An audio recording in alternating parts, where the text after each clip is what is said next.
morning. Alana, what's up, beloved? So good to see you. Good morning. Good morning. Happy Monday. It's grow time. It's grow time. It's grow time. It's time to grow. We ain't got time to be playing. What's up, Monica? Angie, I appreciate that, beloved. Thank you, thank you, thank you. Do me a favor, you guys, share the live to your stories real quick. Share the live to your stories, please. I appreciate that. Angie, I appreciate that, beloved. Thank you.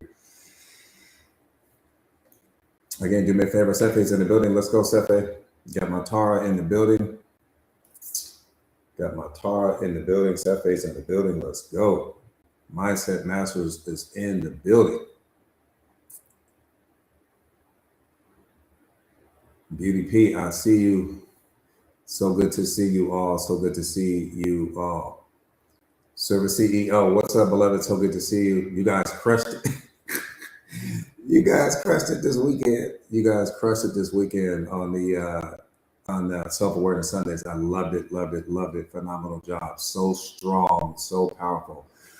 So strong, so powerful. That's what I love. I love to see that strength. Chantel, what's going on, beloved? So good to see you. Yeah, I had fun just watching. It's just beautiful to see it all coming together, right? It's beautiful to see everything that's coming together and everything that's happening. It's beautiful. Beautiful to witness. It's beautiful to witness. Beautiful to witness.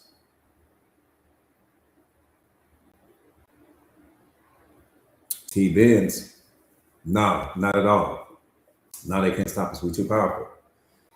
Too powerful. Yeah, they can't stop us. Too powerful.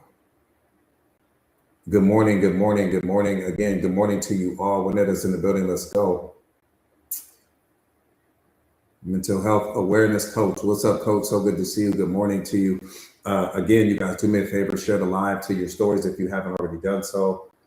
Share the live to the stories. We got a lot of ground to cover. What's up, Darlene? We got a lot of ground to cover. Lisa's Pieces in the building. We got a lot of ground to cover, so we getting ready to get busy. What's up, Red? So good to see you, beloved. We are getting ready to get busy.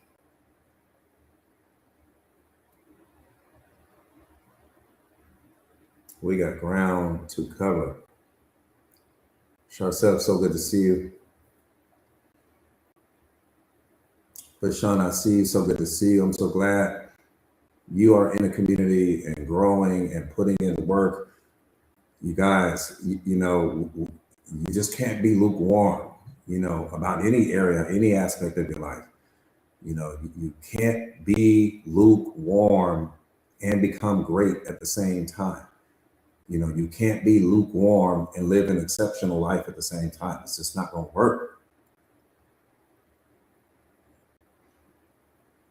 It's just not going to work.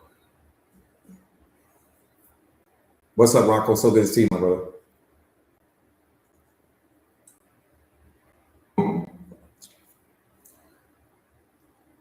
So good to see you all. So good to see you all.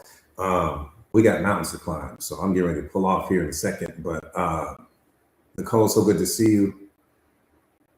Again, do me a favor real quick. You got Bella, so good to see you. Do me a favor real quick. You guys share the live to your stories. Awesome, awesome. I'm glad you got the book. Yeah, you're going to love it. You're going to love it. And don't just read it, become it. You know, don't just read it, become it. You know, I want you to master it. I want you to know it like you know the taste of your own mouth. What's up, Lala? So good to see you, beloved. I want you to know it as well as I know it. You know, because it's going to change everything when you do. It's going to change everything when you do.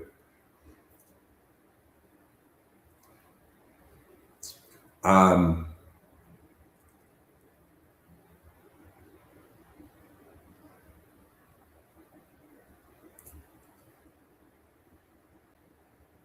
right, let's get busy getting busy. Again, real quick before we pull off, share the live to your stories. Let's get the likes up so that we can get the medicine out, you guys. I'm getting ready to pull off here.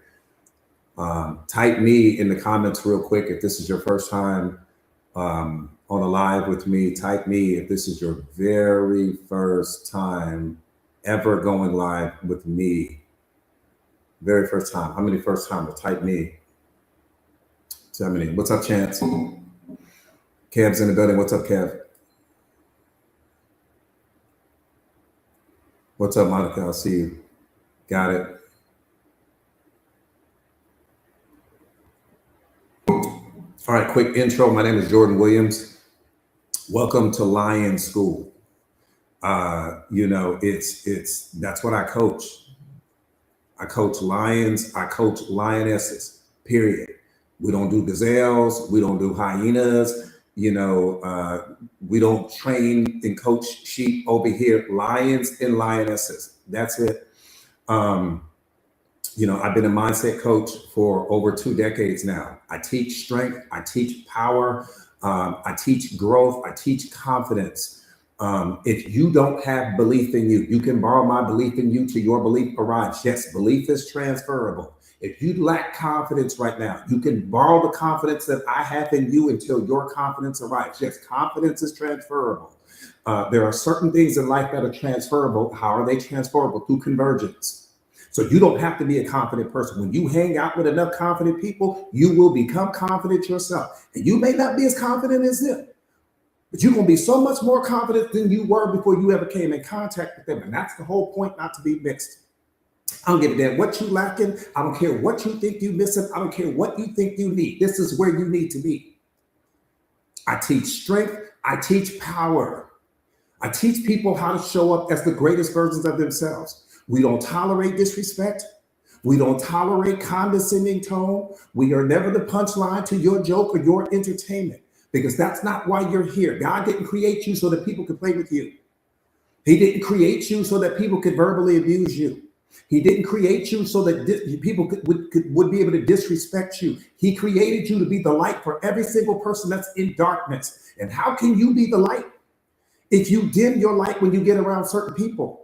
How can you be the light if you're not walking around operating out of your authenticity? How can you be the light if you're showing up as some lukewarm version of yourself?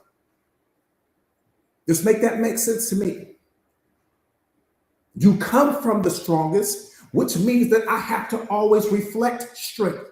I come from power, which means that I always have to be a reflection of power. I come from greatness, which means that I always have to reflect greatness. Anything less than that is unacceptable. Don't give a damn who you are. Anything less than that is unacceptable. That lion cub being anything other than what it is unacceptable. If it's trying to act like the leopards, it's unacceptable. If it's trying to act like the gazelles, it's unacceptable. If it's trying to act like the giraffes, it's unacceptable. Anything less than it being a lion is unacceptable. You come from the creator of this universe. Anything less than greatness is unacceptable. I don't want to hear no excuses, because excuses don't build empires.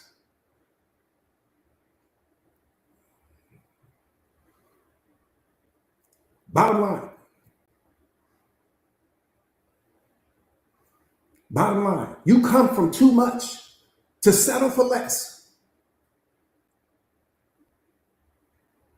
I said you come from too much to settle for less. You come from too much to show up small. You come from too much to shrink in the moment. You come from too much to turn the volume down in your voice because you don't want to lose access to some person that you didn't trick yourself into believing that you all in love with. Because when love is there, you don't have to shrink. When love is there, you don't have to walk on eggshells. When love is there, you don't have to show up small. When love is there, you don't have to pretend to be something that you're not. So anytime you're doing all of that, it's because love is not there. See, the very person that thinks they're in love is oftentimes in some performance. You performing. You got nothing to do with love. Anytime I can't say what I need to say, you're in a zone, you're in an environment where you don't feel safe. That's why you don't speak your truth. So how can love be there if you're afraid to speak your truth? How can love be there if it requires you to show up small? How can love be there if it requires you to abandon yourself? How can love be there if you're becoming less in the relationship, not more? I'm just asking you a straightforward question.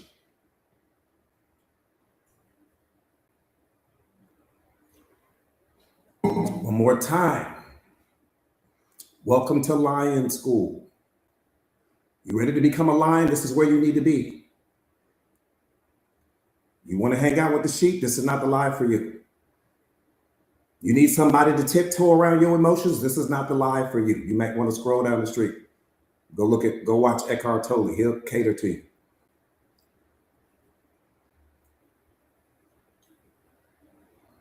You ain't gonna never be nothing, but he'll cater to you.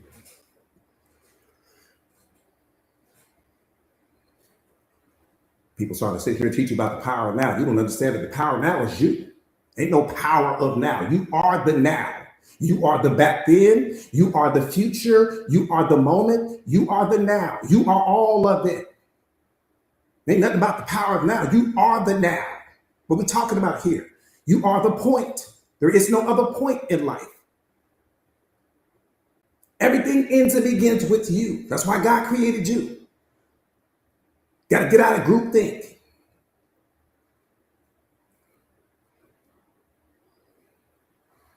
See, that's why God let me out the cage. I'm telling you, that's why he unlocked me. He said, the son, go out there and tell them what's going on. That's why he let me out the cage. Because we don't understand. Person that sold a whole, damn near 500 million books, telling that you need to be in the present moment. No, you don't need to be in the present moment. You got to understand you are the moment. Something to be in.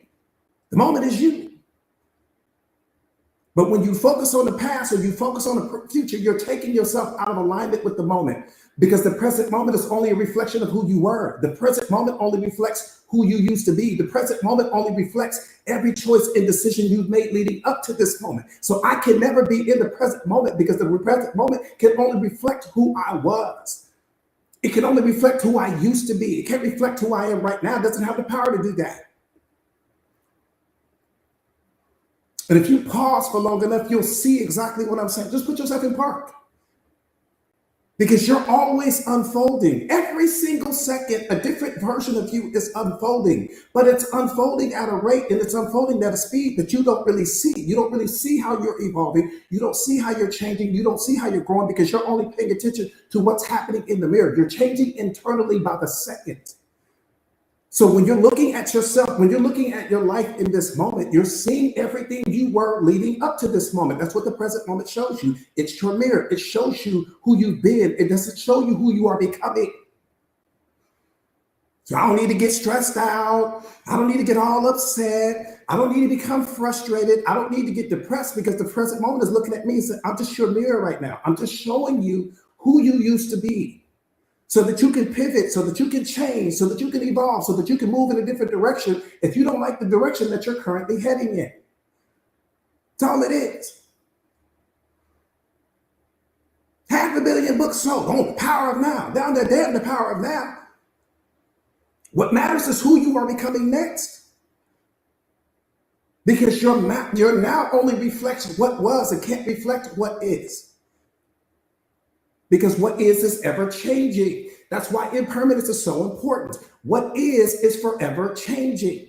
So you're never in the moment, because you're always changing. You're always growing. You're always evolving. The present moment is only showing you all of the situations and the mistakes and the circumstances and the choices and the decisions that you've made leading up to now. And then you judge that, you grade that, you give that a score. Do you like where you're going? Keep doing what you've been doing. If you don't like where you're going, now we pivot, now we change. The moment can't keep up with me because I'm too powerful. Not even the moment can keep up with you. That's how powerful you are.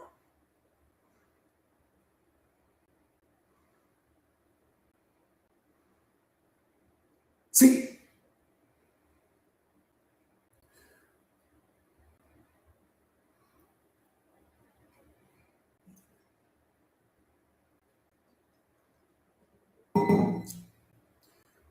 let me change channels. Again, for anyone that's new to the platform, my name is Jordan Williams. I am a certified life coach. I specialize in self-awareness, self-mastery, relationship mastery, emotional intelligence, consciousness. I've been coaching for over 2 decades now. I've coached some of the top celebrities in this world. I've coached, some of the top athletes, fighters, politicians, doctors, lawyers, executives, everyday regular moms and pops, people just trying to level up and get to the next level in life. I am also the best-selling author of this book, The Secret of Awareness. How powerful are you ready to be? This book is a bestseller. It is a game changer. It is a game changer. Having said all of that, let's get busy getting busy. Let's get busy getting busy. Let me qualify all of what I just said. Let me qualify all of what I just said. I'm getting ready to ask you a serious question. No, it's not a trick question, so don't overthink it, because 99.9% of the people on this live, the question that I'm getting ready to ask you, the answer to it is yes. I'm gonna be the first person to jump out there. Type me in the comments if you have ever been in love before.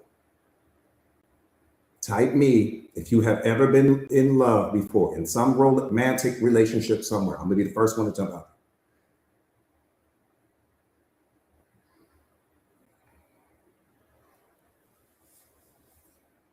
Some of you guys may be there now.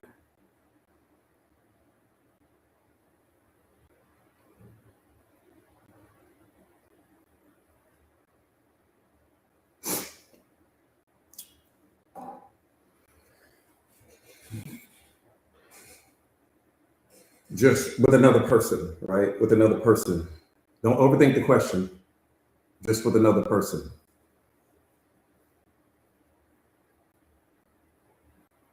Even for my students, yeah, you have been, because you thought you were, right? Even if it was before this, before me, before self-awareness, right? You were, at least you thought you were. But here's the $1 billion question. Here's the $1 billion question. Come on, I'm not pulling you out to the ocean because, again, I was the first one to throw my hand up. Before, yeah, right? Before your journey, before you started, in order for you to understand what I'm getting ready to say next, you have to turn your spiritual intelligence on, or you won't get it. You won't see what I'm getting ready to say next through the filter of your programming and conditioning. You won't see it through your pain. You won't see it through your ego. It just won't allow you to see. Yeah, Red, I had to. Red said, Coach, no, I gotta let y'all, because y'all gotta put them fangs up. Y'all like, Coach, no, not me. Yeah, you too. Before all of this, right? You too, honey man. So good to see you. Here's what's important to understand. This is the most important question. Yeah, nephew, I know you were bracing. You didn't know how to answer that question. Nephew was bracing. She's like, damn, what is she had two different answers in her mind at that time.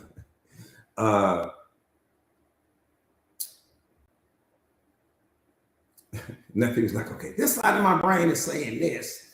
The coach built side of my brain is saying that. Here's the most important question. Maybe in the world. Maybe.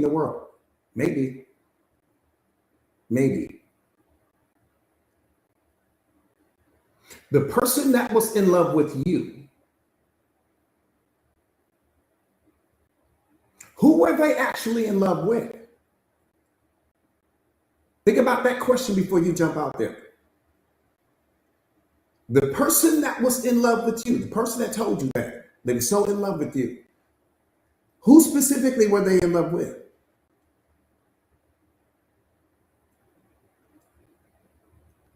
Because the answer to this question also is the solution to end depression. Come on, you got to walk with me here.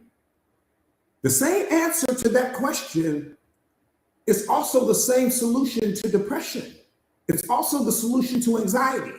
It's also the solution to fear. I'm asking, don't overthink what I'm saying. Set your programming and conditioning down for a minute. Set your ego down for a minute. Set what the world told you to be down, because you won't hear me if you don't. What I'm saying to you, come on, who are they in love with? Who specifically? Think about what I'm saying. Nobody in the history of this planet has ever seen the real you.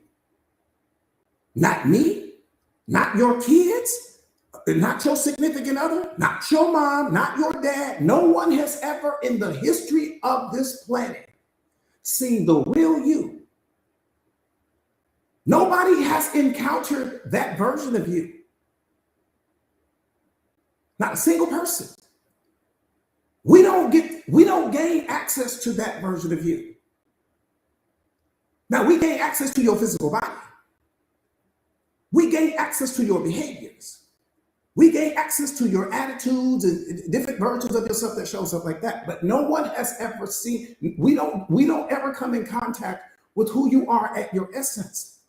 And so if I've never come in contact with who you are at your essence, what am I actually falling in love with? What am I in love with? Because the thing that I would be in love with is not who you are.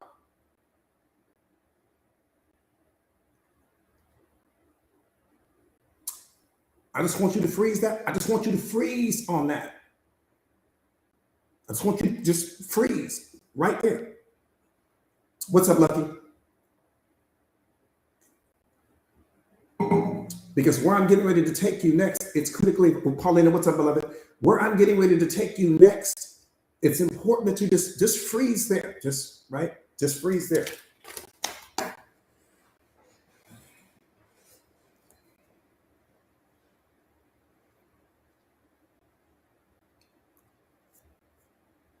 What if your greatest struggle is actually your calling?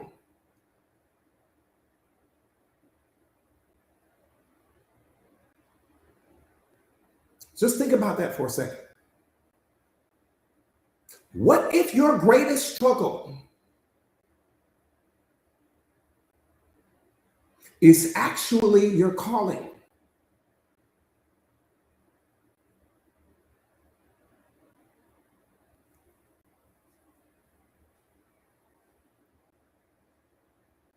For example, maybe you didn't have a role model when you were growing up.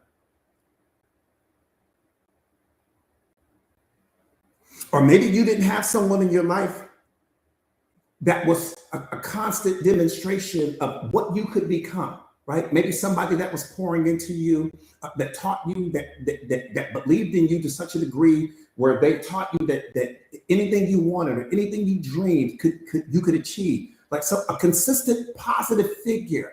Maybe you didn't have that. I didn't. Maybe you didn't have, I said I didn't. Listen to what I'm saying. You got to catch what I'm saying. I didn't have that. Let me say that again. Let me say that again. Sometimes we speed bump over the very thing that we need to be paying attention to the most. I didn't have it.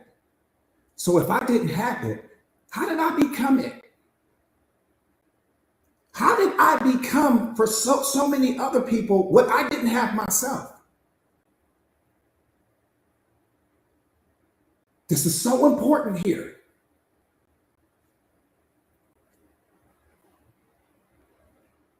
So for example, again, maybe you didn't have a role model when you were growing up. Or maybe you didn't have someone in your life to demonstrate that it was possible to accomplish whatever your dreams may have been. Or whatever it is you wanted to do with your life. Maybe you didn't have that person consistently. I'm going to talk about somebody that was showing up occasionally. But what if? What if? What if instead of you letting that break you down? What if God created you to be the one that was meant to break those barriers?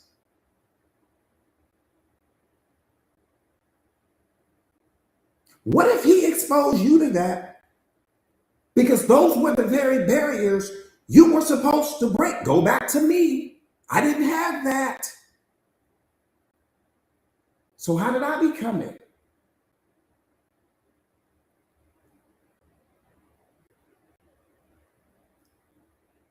Come on, Lynetta. Come on, beloved. So one more time, what if God created you to be the one that's meant to break those barriers? What if the gap exists so that you can be the one to fill it?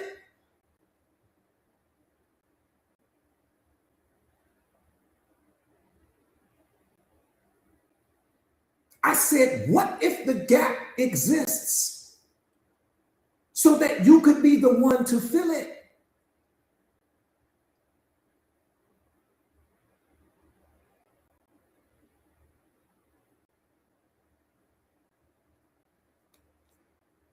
What if you would turn all of your pain into power right now? By seeing that God exposed you to that so that you could be the one to put an end to it.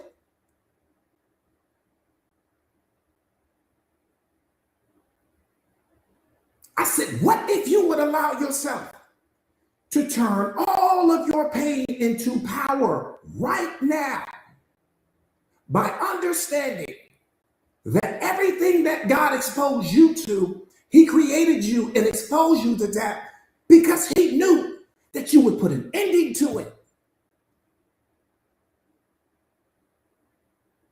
Everything that I didn't receive when I was growing up, I put an end to it.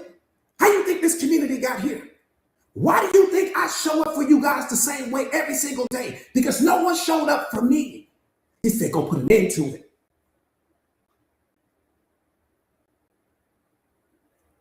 Go and become a place where people can go and learn about me. Go and put an end to it. Show up for them.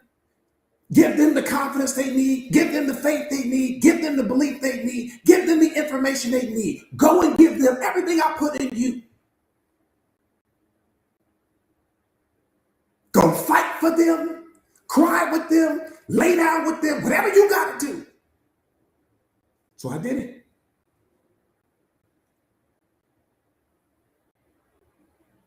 I filled the gap. I said I filled the gap. I didn't fill the gap so much. It's spewing out.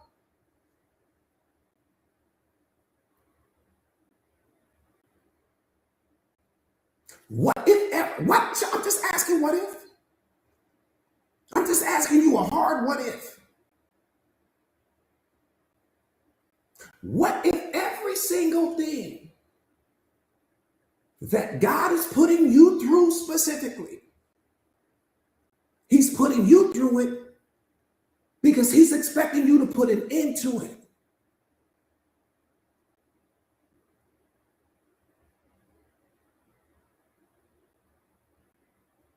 Everything that people work for me, I am for you.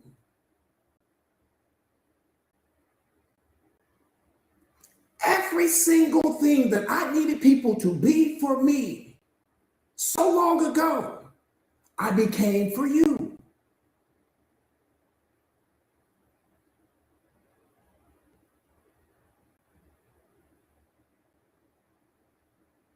And I knew what to do because I knew what hurt me.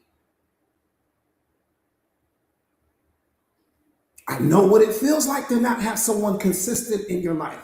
I know what it feels like to not have someone that believes in you. I know what it feels like to not have someone that loves you unconditionally. I know what it feels like to just not receive some tough love when you need it. I know what it feels like because God put me through it so that I could turn around and be that for you. So that you can become unlocked and turn around and be that for someone else. That's what it was all about.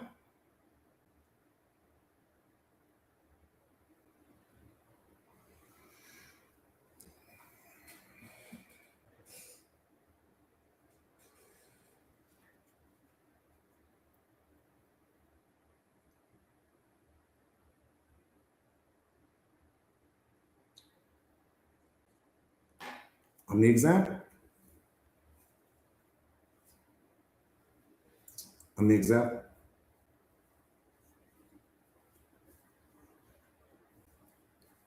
I'm the example.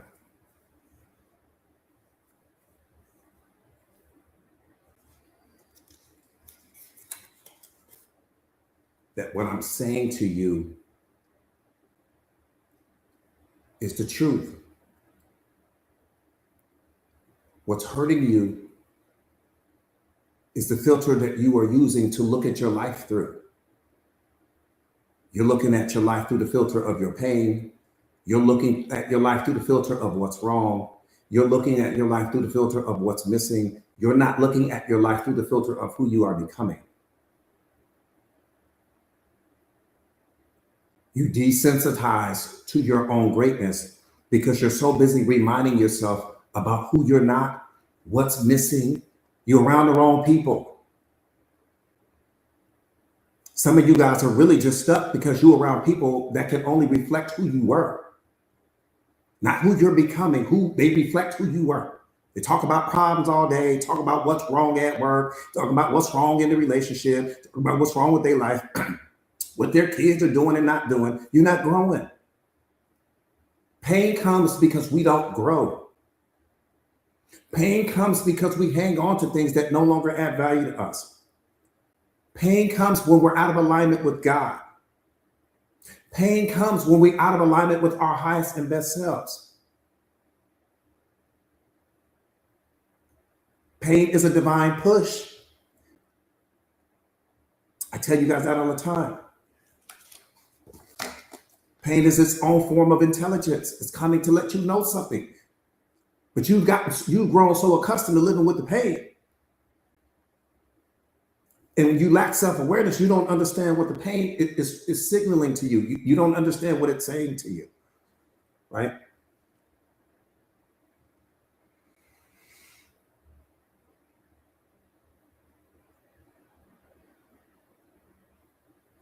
What if you were to shift your mindset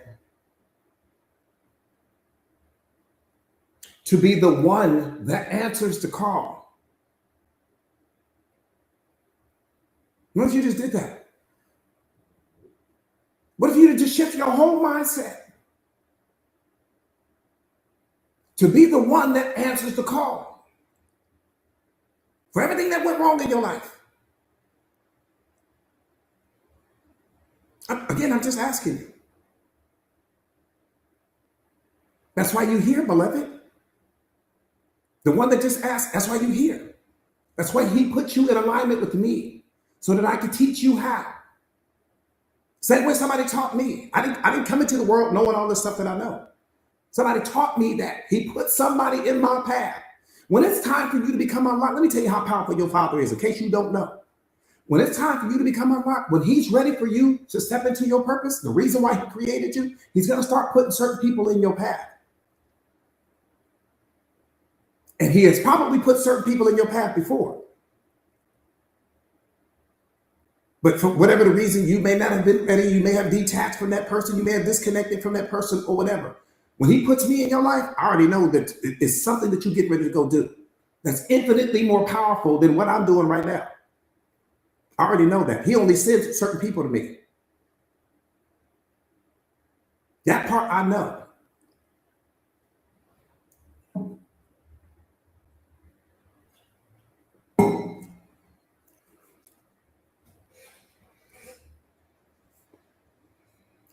So instead of you letting it break you down, again, what if God created you to be the one that's meant to break the barriers?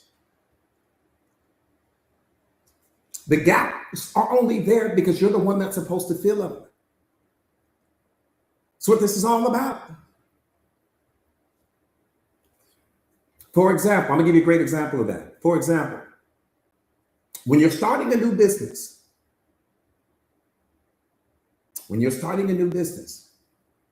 people will tell you that you have to find your niche. That's the number one thing they're gonna tell you. What's your niche? What if you're the niche?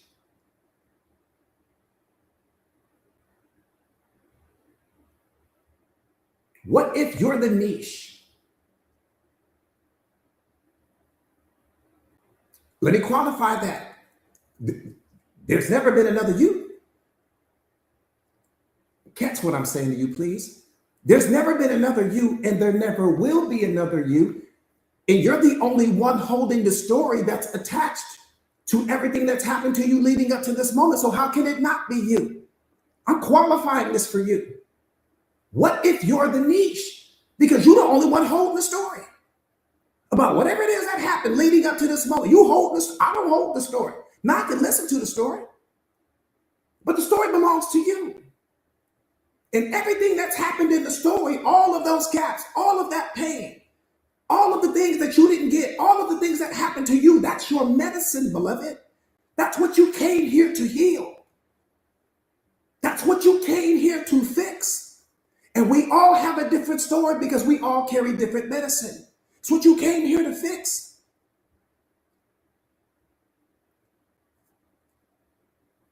You don't want to hold the story about what happened. Nobody knows if you don't tell it. Nobody knows if you don't heal it like I did. I'm standing on the opposite side of my story now. I'm standing on my story. I don't stand in it. You're suffering because you stand in it. Standing in it means that you're always reminding yourself, you keep reliving the past, you're attaching memory, you're attaching emotion to your memories, and all of that is what's hurting you. You got to stand on your story. You don't stand in it. And you stand on your story through self-awareness. You got to become a master of self. That's why you here at karate school. Martial arts for your mind. Kickboxing for your mind. That's what this is all about. Stop focusing on who's loving you. Focus on how much are you loving you. Stop focusing on who's chasing you. Are you chasing yourself? Stop focusing on getting validation from people outside of you and focus on validating yourself. We got time for external validation. We don't have time for who's going to believe in you because most people don't believe in themselves. When you count on they believe. Stop focusing on who's choosing you and start choosing yourself. Because the day you choose you, your whole life is going to change. Most of you guys are only focused on being chosen because you haven't chosen yourself. When you choose yourself, you're not worried about anybody else outside of you. You haven't chosen yourself.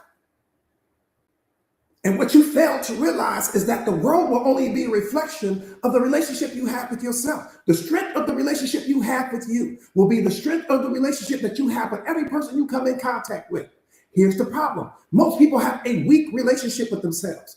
You have a powerful relationship with your makeup. You have a powerful relationship with your hair products. You have a powerful relationship with your job. You have a powerful relationship with your friends. But when it comes to us, or your significant other, but when it comes to us, the relationship gets weak. We need somebody else to love us, somebody else to believe in us, somebody else to clap for us, somebody else to validate us, somebody else for us to hell no. It's over. Get all these powerful relationships with all of this external mess and a weak relationship with yourself. And the only reason why you have those relationships with the external world is because of you. You are the asset that created every single relationship you have. Every product that's in your life is there because of you. The car is there because of you. The friends are there because of you. The job is there because of you. The kids are there because of you. Everything that's there is there because of you. So the relationship with you has to be infinitely more powerful than the relationship you have with anything else, because you are the source of it all. But somebody tricked you into putting everything else on some pedestal in your life and then put you on the back burner. We give the world the best of us, and then we give ourselves what's left of us.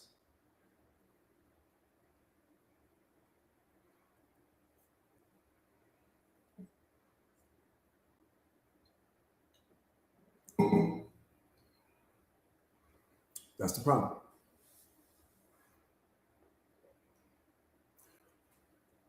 Baddest thing on the planet is you. I don't give a damn what nobody told you. I'm telling you what God sent me here to tell you. Baddest thing on the planet is you. You carry his reflection. You don't carry your relationships. You carry his reflection. You don't carry your kids. You carry his reflection. You don't carry your job's reflection. You carry his reflection. You don't carry the world's reflection. Don't forget about whose reflection you are carrying.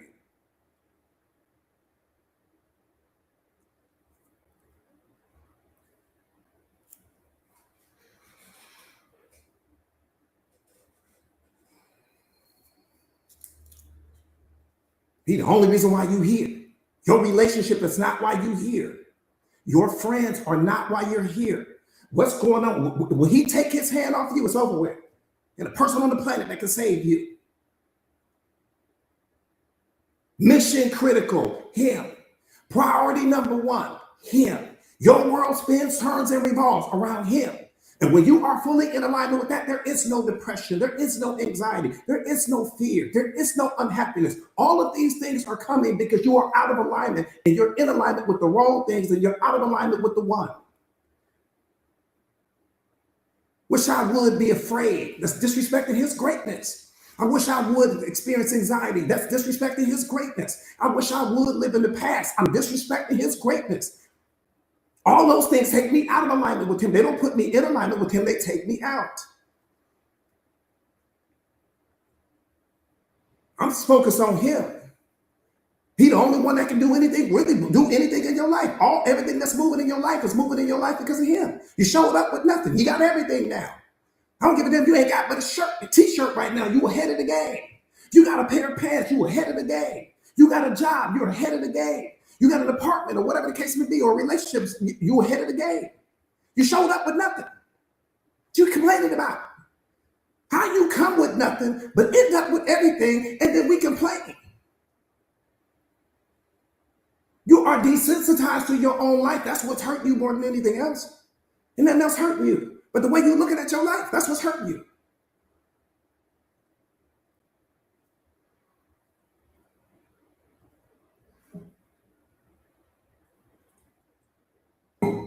I'm telling you, you came in with nothing.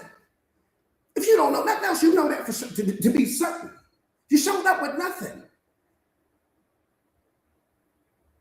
So if you got a pencil right now, you winning. You got a job right now, you winning. You got a relationship with some kids right now, you winning. You got a house or a car, you winning. You winning. What you complaining about?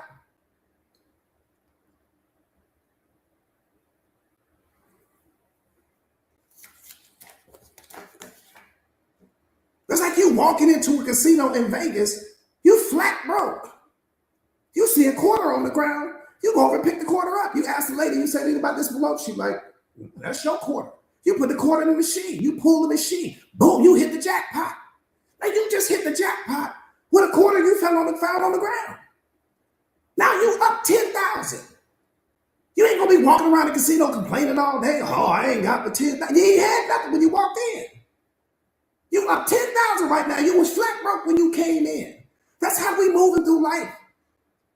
It's like you already hit the jackpot, but you complaining. And here's what's crazy. The casino is owned by your father. You can have as much as you want. You placing limitations on you because you don't have a growth mindset. You procrastinating and you making excuses all day and you focus on who's not loving you and you focus on what you don't have. Of course, you ain't the most powerful version of yourself. Look what you focusing on. The life you receive is the life you focus on. Not the life you pray for, not what's on your vision board. What are you focusing on?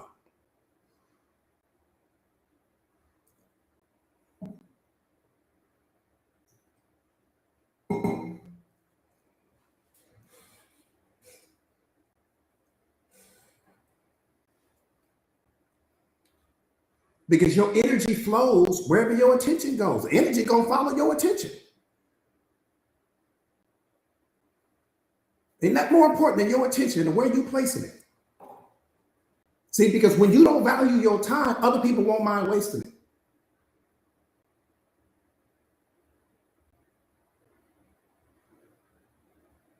People will never value what you don't value. You don't value your time, they won't. You don't value yourself, they won't. That's how the relationship comes toxic. You ain't valuing yourself. Ain't no way in hell you can tell me you value yourself. You in a toxic relationship all at the same time. That don't even go together.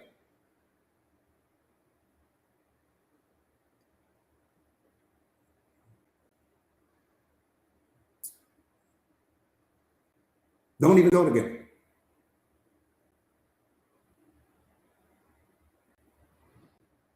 I love myself, coach, but you're clinging to what's hurting you. I love myself, coach, but you're clinging to what's disrespecting you. I love myself, coach, but you're clinging to someone that's not loving you.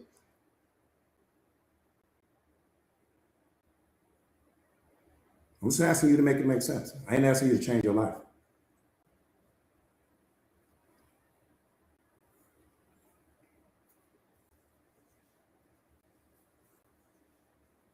All right, do me a favor, share the live to your stories real quick. If you haven't already done so, do me a favor and share the live to your stories. If you haven't already done so, please. Baddest thing on the planet is you. If you don't know that, you need to be where I'm at.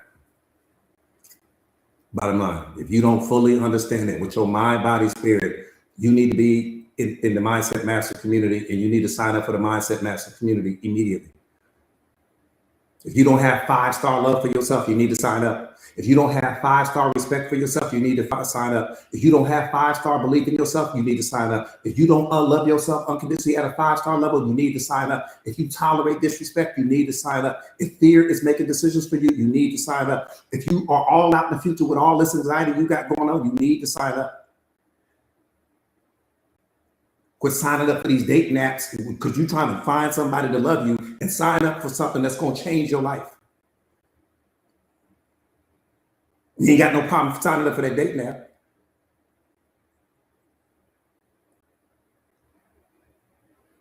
The one you need, the only thing you ever lost and need to find was you. The only thing you have ever lost and needed to find was you. You don't need to find another person. You need to find yourself. Because if you don't find yourself, what you giving the other person?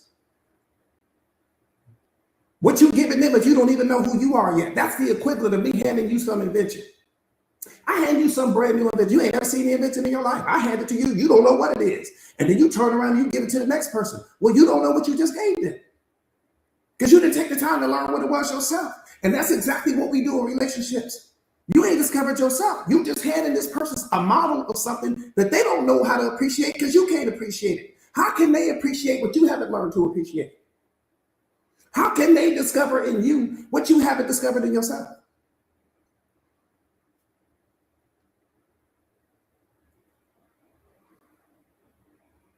They don't love me, coach. They don't value me. They don't respect me because you don't. The person is only a reflection of the relationship you have with yourself. Every person is. People wear the face of everything you're not willing to give yourself when they step into a relationship with you, whether that's friendship, whether that's a romantic relationship, a partnership, they will always be carrying your reflection.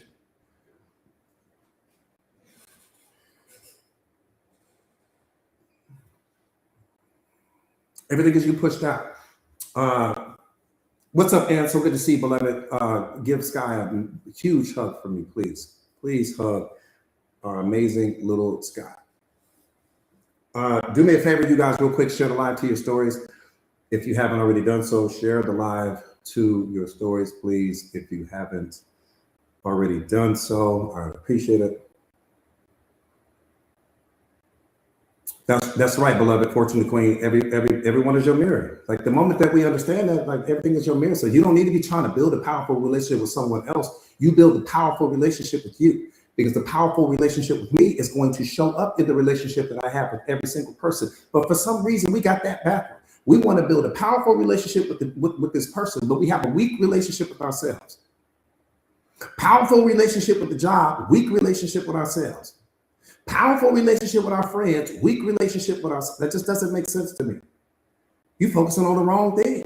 You don't need to focus on the friendship that you have with the people, the relationships with the people you have outside of you. Build that relationship with you first. Because all of those relationships are only a reflection of the original one. You focus on the wrong thing.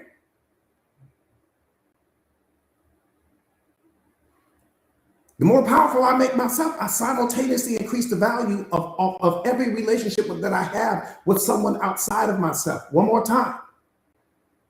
The more powerful I make me, I simultaneously create powerful relationships with every single person I come in contact with. But if I only make the relationship outside of me powerful, I don't become powerful. But when I become powerful, everything else becomes powerful. So why would I focus on everything else? But that's what we doing. That's how we moving through life.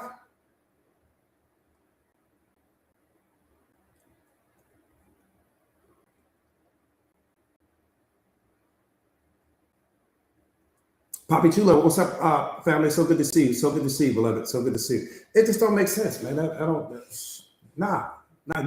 You. You the star. You the point. You the show. You it. That means taking myself to the best seminars. That means aligning myself with the best coaches with respect to whatever direction you need to take your life. If there's some seminar out there, you need to be there. If there's some book that's going to help you get to the next, you need to be reading it. If there's some community or some person that can help you level up, you need to be doing it. You should constantly be invested in yourself. That should be your number one priority. Number one investment is invested in you. Work out at the best health club that your money will allow you. Consume the best food that your money will allow you. Consume the best information that your finances will allow you to consume. You are your greatest investment. There is no other investment greater than you. Everything comes from you. Not to you, comes from you. You either manifest it, you attract it, or you build it.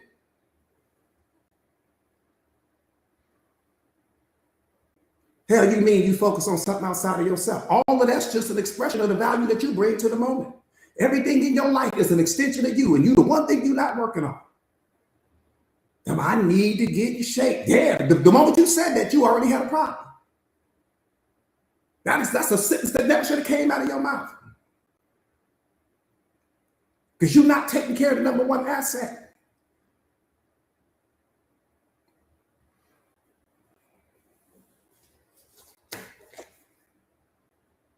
But you got the time to take care of people, but you ain't got the time to take care of the number one asset. Come on, y'all. But we moving backwards in life.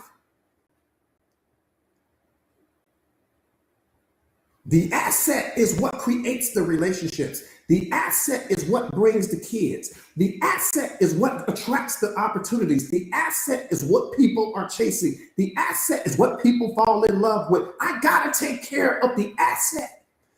I can't let the asset get abused. I can't let the asset get disrespected. I can't let the asset get hurt. I can't let the asset get none of that.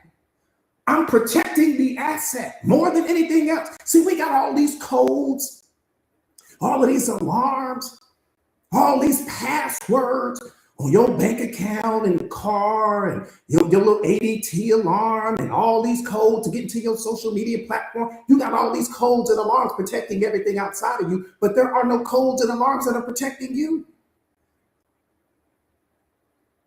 That don't make no sense. We'll turn around and run out. I didn't see people. I didn't coach people run outside to protect what the asset has created. Who's somebody breaking in my car? I'm going to go show them. Are you a damn fool? You the asset. That car is replaceable. You're not. Who's somebody breaking in my home? I'm going to teach them a lesson. Are you out of your mind? You the asset that created the house. And then that house. Ain't you got insurance on it? That's what the insurance company is for. Let them do their job. That's what you paying them for, ain't it? Ain't you paying the people to protect your stuff? So what you doing? You the asset. No, we need to get you away from the problems. We need to get you away from the violence. We need to get you away from what's going on because we can't get another you. Damn that house. Damn that car. Damn that person that snatched and ran down the street with. If the person don't value their life, why would you think they're going to value yours? You ain't lost your mind? If the person don't value their own life, why would they value yours? That should have taught you right then and there. That person is willing to put their life on the line to go and take the asset from you, and then you're going to put your life on the line to protect the asset that they took. Make that make sense to me. Most of y'all don't know who the hell you are.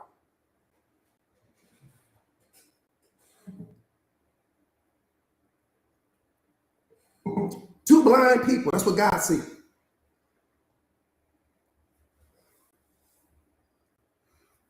That's what he sees. Two blind people. Wish I would. I'm going to give you the watch and go get you another one just so you leave me alone.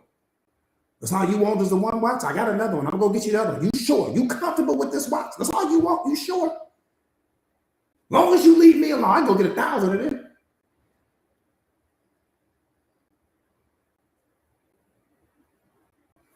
You don't want this one bag? That's all you want. I got another bag at the house. I'm going to give it to you. I ain't going to call nobody. I just want you to get away from me. Go get 1 million more bags. I can't get another me.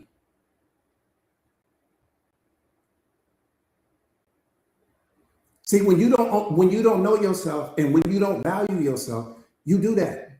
You're going to put yourself in harm's way to protect the asset that you created. The asset didn't create you. The asset can't replicate you. And here's what's worse. The asset going to be here. When that person go to jail and you go because you was a damn fool, the asset's still going to be here. Sitting in some pawn shop somewhere, sitting in some some shop, Salvation Army somewhere, the asset gonna still be here. At some scrap yard, the asset is gonna be the only thing here. The person going to jail and you gone, the asset's still here. The asset, like both of them, was a damn fool.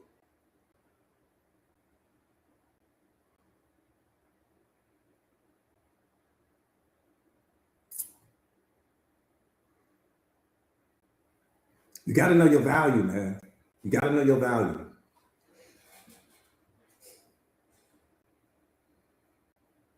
You got to know your value. You got to know your value. You got to, Kim, what's up, beloved? So good to see you. So good to see you, beloved. You got to know your value, man. Nothing is more important than you. Especially not something that you've given birth to, like that purse. You giving birth to the car. You giving birth to the house. That's all you do is give birth to things. You ain't caught that yet? You the asset. You give birth to everything. Everything's coming from you, but we don't see that. All these codes you got on this over here, and alarms you got on that. You ain't protecting the information that's going in your mind, but you protecting who going in that house. You protecting who going in that car. You protecting who got access to that bank account, but you ain't protecting who got access to you. We'll stay in a situation for a year, 2 years, 3 years. You ain't got no problem with that. But the moment that somebody steps inside of that bank account that shouldn't be there, all of a sudden you going crazy. The moment somebody gets inside your car, all of a sudden you going crazy. But you ain't going crazy when it comes to who has access to you. Tolerating things you shouldn't. Showing up small, shrinking all in the relationship. That ain't gonna bother you, but it bothers you about the bank account. It bothers you about who got your little access to your little social media. All that bother you, but who's showing up in your life? And these people got you walking on eggshells to tolerate disrespect. And none of that don't bother you. That doesn't make sense to me. You protecting the wrong stuff.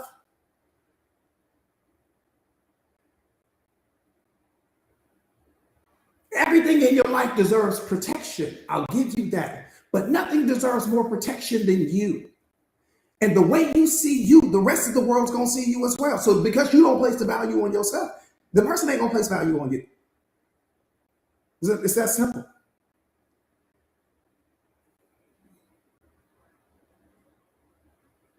I'm going to treat you how you treat you. Period.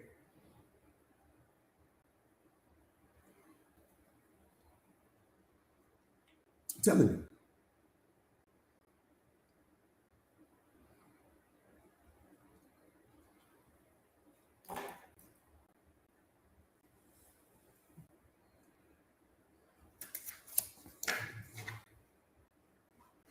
Again, do me a favor real quick, you guys. Share the live to your stories if you haven't already done so.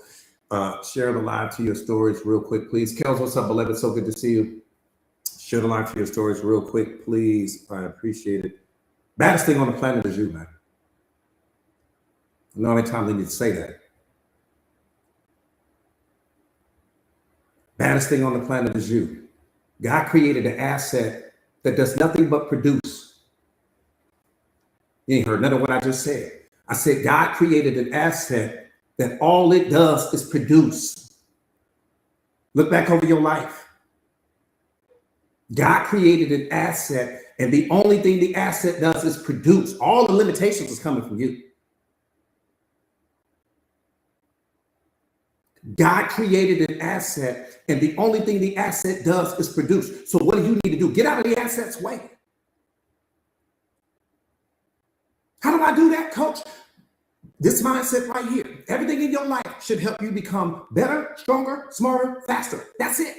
If you go look at life through any filter, look at life through that filter right there.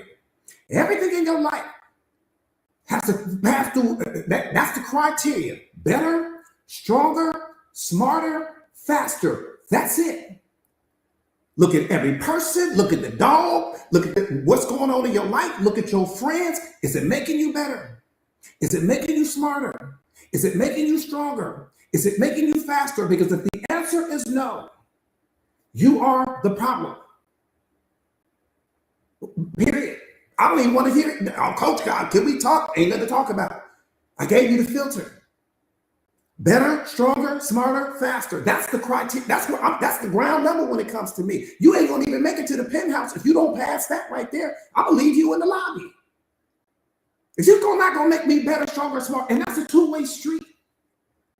That's not just something that you're getting from the person and something that you're not willing to give. That has to be a two-way street, because then the relationship is a synergistic relationship. Better, stronger, smarter, faster. Look at everybody in your life through that filter, and you'll always see the truth. Get hope out of your life.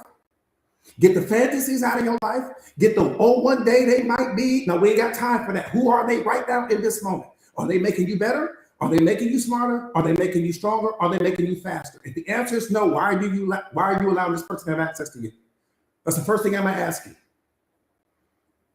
Oh, well, Coach, I think it's, we should, you in the way.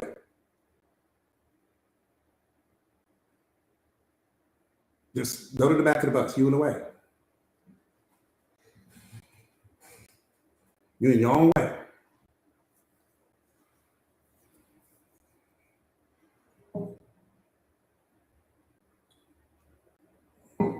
I keep telling you guys, it doesn't matter what you see in other people. What matters is what do they see in themselves.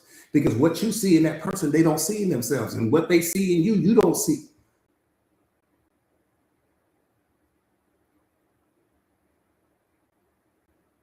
So all that one day they might be, and hope, and these stories that you're telling yourself, and oh, they working on this, Coach, and one day they're gonna get it together, but they disrespecting you along the way.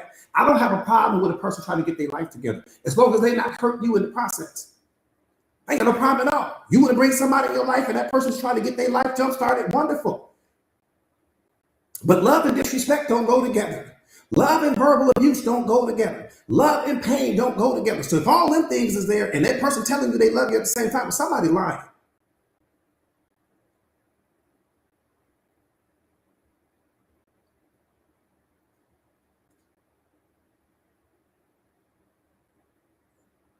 Somebody.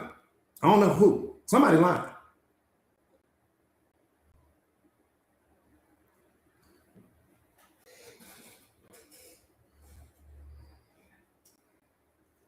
Oh, I love you. I'm sitting here crying all the time. Oh, I love you. I'm always in pain. Oh, I love you. I'm afraid to speak my truth to you. Oh, I love you. I'm afraid to say what needs to be said. I'm terrified around you because I don't know, you just might explode on me. Something ain't right there. I don't know how love and fear became roommates in your relationship.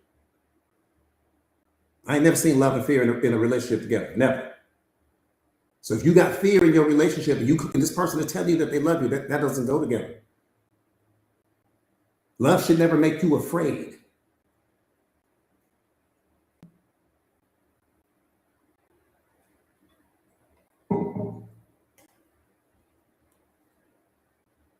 You afraid something wrong because that person has shown you a version of themselves and you didn't know what to do. That's what made you afraid. That person snapped on you one good time. And when they snapped on you, it scared the hell out of you. And you didn't ever want to see that version of that person again. So what did you do? You shaped and mended and molded yourself to become something else. I'll tell you, I wasn't even there. I can tell you what happened. There was a time when that person snapped on you and you seen something that you had never seen before in the history of your life, and you were already in love with the person.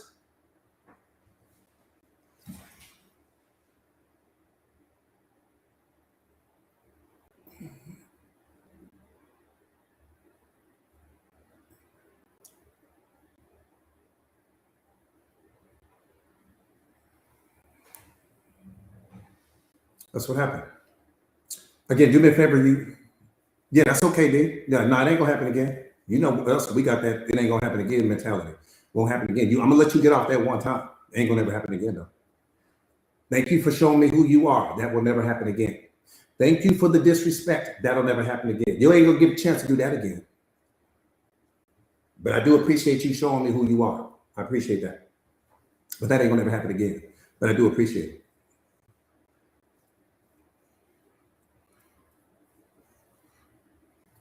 I do appreciate it. But that ain't gonna ever happen again. But I do appreciate it. All right, let's get busy getting busy. Again, real quick, you guys do me a favor and share the live to your stories real quick. Let's get the lights up, you guys, so that we can get the medicine out. That part right there, Ray, not on my watch. Not on my watch. They got a YMCA around the corner if you want to hit something. There's a whole YMCA around the corner. You got punching bags and everything. You go over there and punch your way, but you're not going to do it over here. You can go and be as disrespectful as you want to be. They got plenty of places where you can go do it, but it's not going to happen over here. You can be as verbally abusive as you want to, but it's not going to happen over here. That just has to be your mindset. I rock with me too much. I rock with me too hard. I'm sorry. I'm just rocking. I rock with me too hard. I'm not going to do that. Not if I'm not doing that to you. Now, you want to give me the energy that I'm giving you, I'm rock with it. But you're not going to give me some energy that I'm not giving you just because you don't know who you are and you don't really love yourself and you ain't dealt with your pain. You got all this childhood trauma. You trying to impress people with a bunch of stuff that you can't control and you can't manage. You trying to, you out here promote yourself a life that you really can't maintain. You sit here struggling. You behind in this and you behind in that. Credit that, all this stuff. You will take all that anger out on me. The person, see, oftentimes we hurt the person that loves us the most. The person that rocks with us the hardest, we hurt them the most. That's the one we hurt. We gonna put on a show for all the people that don't love us like that. All of the people that talk behind our back, all of the people that talk crazy about us, all of the people that go and gossip about us when we're not around. We put on a show for them. Give them 5-star respect, 5-star love. Get home and hurt that one person that's really in your corner. But you don't do that with your friends. You give them everything, but they lie to you.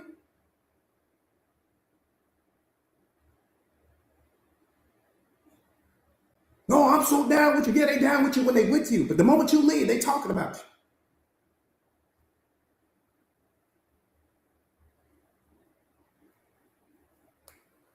I've been doing this for a long time. We oftentimes hurt the one person that rocked with us the hardest. That's the person we walk on. That's the person we step over. That's the person we disrespect. The person that's rocking with you the most. And the reason why we do that is because we feel comfortable being our most vulnerable selves around that person. We're not comfortable being our most vulnerable selves around everybody else. So we wear the mask for them. We're vulnerable with our partner, but we wear the mask for everyone else. Well, wear the mask for me too.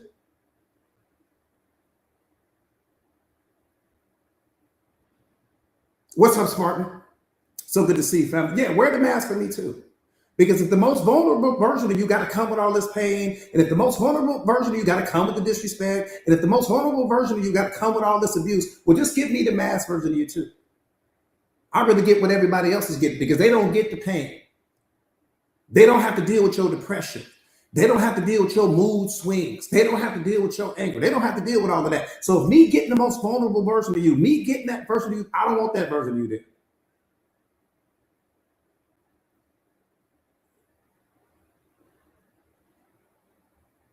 Yeah, I'll pass. Just give me the mask like everybody else. You can pretend for them, pretend for me too. No, I just keep it real with you. Yeah, but keep it real. Come with your pain. Keep it real. Come with your mood swings. Keep it real. Come with you not happy being where you are in life. So now I don't want the real version of you because the real version of you come with problems. Your friends don't get your problems. Them co-workers that you putting on for, they don't get your problems. All them people that you pretending to have your life together for, they don't get your problems. I get the problems.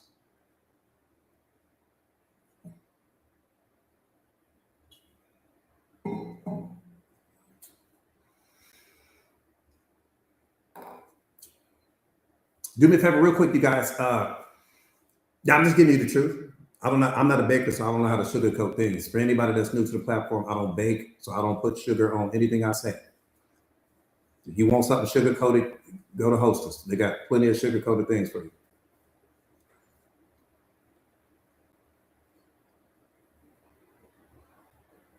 But if you want the truth, you're in the right place. Again, do me a favor real quick, you guys. Let's get the likes up. Joanna, what's up, beloved? So good to see you. Let's get the likes up, you guys, so that yeah, Hostess got plenty of sugar-coated things for you. Everything they make come with sugar on it, I promise you. When you speak to people, man, you got to take all the sugar out of your conversation, because that's why people will start playing with you, because people know when you're not really saying what needs to be said. No, just take the sugar out of the conversation. This is what it is.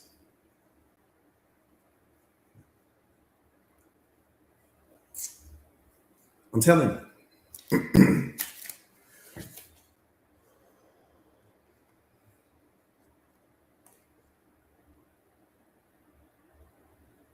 Let me say this to you guys, for anybody that's suffering. You know, the size of your trauma is equal to the size of the gift you carry. Don't ever forget that. The size of your trauma is equal to the size of the gift you carry. The size of your pain is equal to your impact here on this planet. So if you're carrying a lot of pain, that means that the way that God is getting ready to utilize you, your impact is going to be heavy.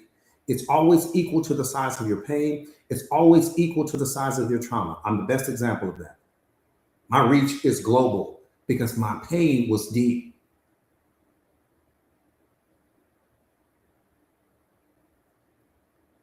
I'm telling you.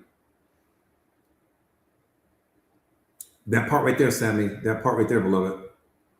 And again, you got to fall in love with your dark. I can make the argument, you need to fall in love with your dark more than you fall in love with your light. But until you start becoming self-aware, you won't really understand what that means. Again, why the Mindset Masters community is so important, you won't really have an appreciation for what that means. Your dark is amazing. It's beautiful. It's what makes you who you are. Your dark meaning everything that's happened to you leading up to this moment.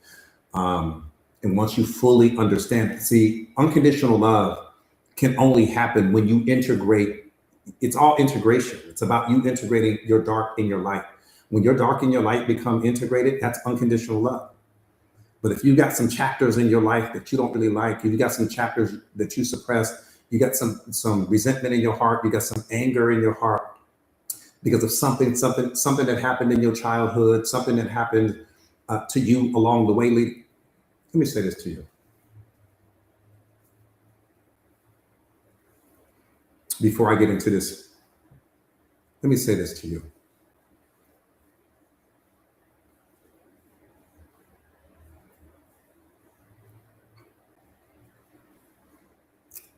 There's no one to blame. Just sit with that for a second.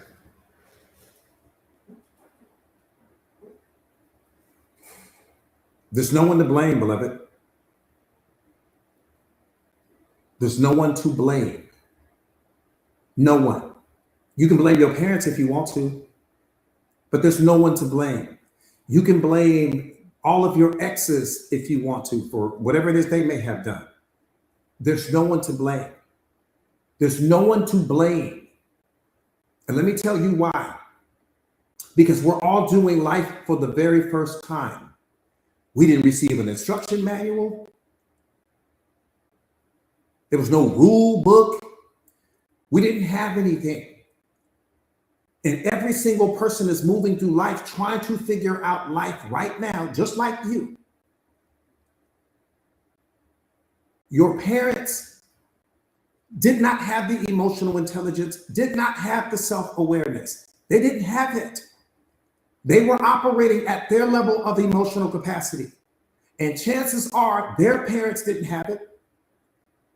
And their parents didn't have the self-awareness and the emotional intelligence, so they didn't have it. They couldn't learn it. They couldn't teach you. So there's no one to blame. And when people are in pain, they only know how to project that pain onto others, because emotional intelligence would have healed that. Self-awareness would have healed that. So that person is walking around with all of this bottled up pain, and then something triggers that pain, and then that comes out onto you. Every person that has ever hurt you in the past didn't come into the world that way. They came into this world as unconditional love. They came into this world as happiness, joy, peace, love. That's how they came in. But someone along the way came in contact with that baby and did something to that baby that fractured that baby's authenticity. Somehow, some way. Whether that was something physical, it was something emotional, right? It was something mental. Somebody scarred that baby and cracked the essence of who that baby is. And that baby was never the same again. And then that baby became the fully adult version of themselves, still with the fractures, still with the cracks in them. And then you said something, or maybe you didn't say anything at all, and that person projected all of that onto you. It's important for us to understand that people in pain become a reflection of their pain. It's not just hurt people hurt people. It's deeper than that. People in pain move through the world through their pain. They listen through their pain. They're in relationships based upon their pain. They pick and choose. Their pain shapes their self-concept. The pain shapes everything. So when that person projects that onto you, it's because they didn't have the emotional intelligence. It's because they didn't have the self-awareness. Let me tell you something about your father. He does not score you because you are out of alignment with him. He does not score you negatively because you lack emotional intelligence and self-awareness. He gives you grace. He gives you understanding because, Father, forgive them, for they know not what they do.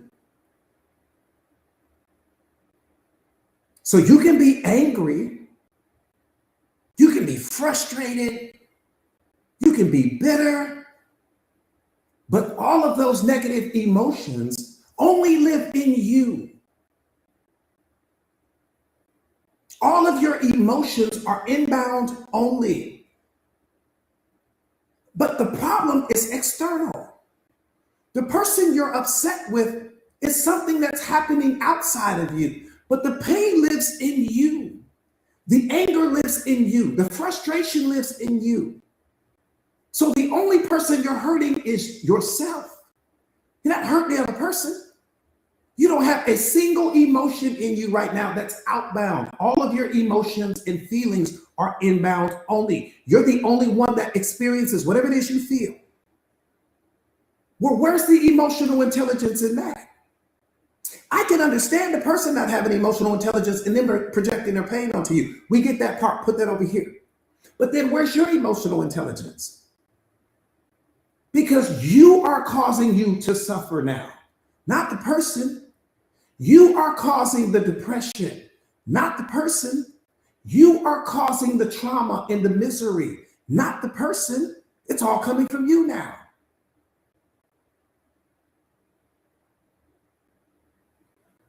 It's all coming from you. So where is your emotional intelligence and self-awareness? And if you lack it, why can't you give them the same grace? If you don't have it in you, then you can't expect for them to have it in them, because we meet people on the same level of psychological wounds that we carry. You had wounds before you met that person, and that's why you met them.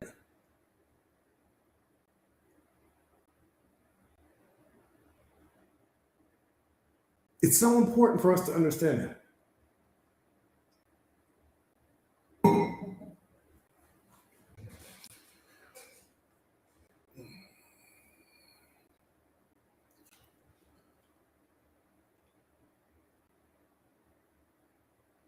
I'm going to teach you how you can end your depression right now.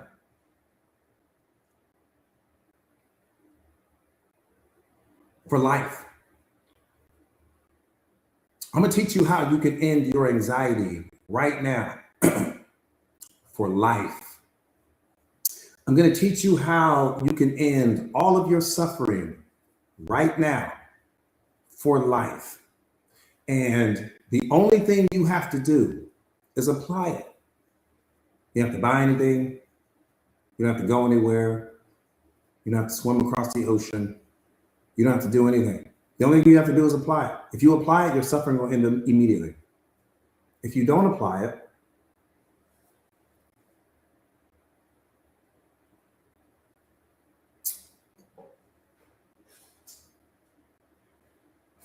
I don't know.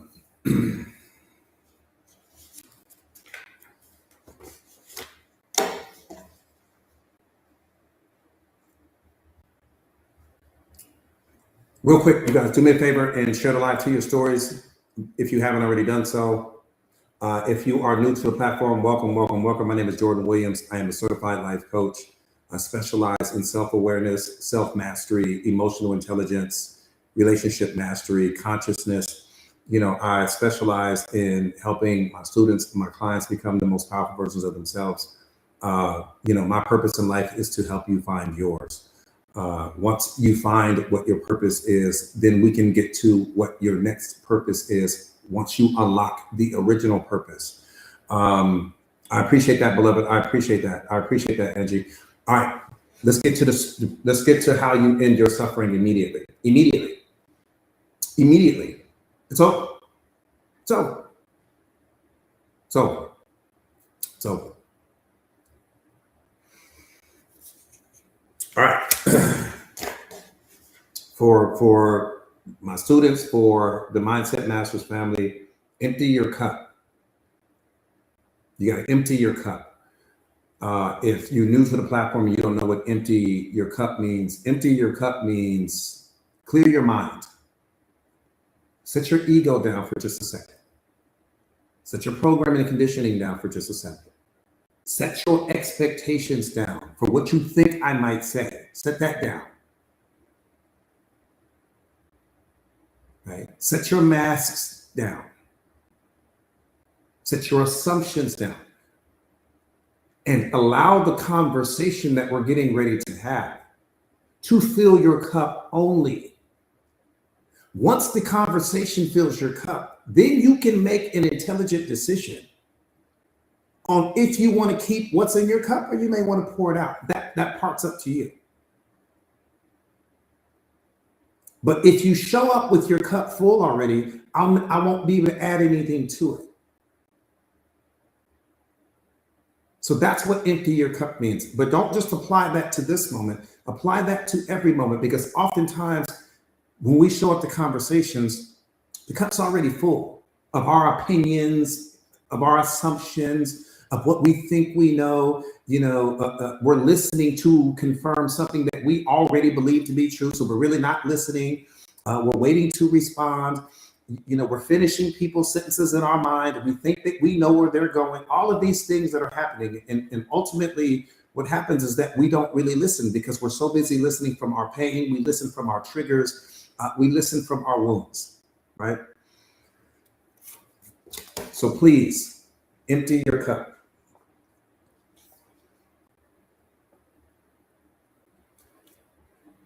You guys ready? Come on, Shonda, let's do it, beloved. Real quick, let me say this one more time. Do me a favor, real quick, share the live to your stories real fast, if you would, for me. Okay, and I see you, beloved. Share the live to your stories. Dave, what's up, beloved? I don't know if I caught you coming in, but if I didn't, what's up? What's up? Warrior Princess, what's up? That part right there, Kev. That part right there, Kev. Kev said it. Kev said it. All right. What I'm getting ready to share with you right now is universal truth. It's not my opinion. Right? It's not my opinion. It's universal truth. Let's walk here, though. The moment that you realize that the actor you're playing in life is an illusion, the logical thing to do is to just keep acting and getting better at it. Let me tell you what that word illusion means in awareness. It's just something that's out of alignment with the truth. That illusion is just something that's out of alignment with reality. Okay, so that's all that word means in awareness. I just want to make sure we're clear so we don't miss anything. The moment that you realize that the actor you're playing in life is an illusion, the logical thing to do is to just keep acting and getting better at it. Because that's what it takes to survive in this world. Watch this. Let me tell you how you eliminate your stress, anxiety, and depression immediately. From this moment moving forward, think of yourself as an avatar in a video game. It's going to change your whole perspective on life. From this moment moving forward, I want you to just think about yourself as an avatar in a video game. And your conscious awareness is the actual player. Your conscious awareness is the actual player, the one holding the remote. So you used to say, I'm failing, or this hurt my feelings. And now you're going to say, this character, whatever the name is, whatever your name is, this character is experiencing a challenge on the career level.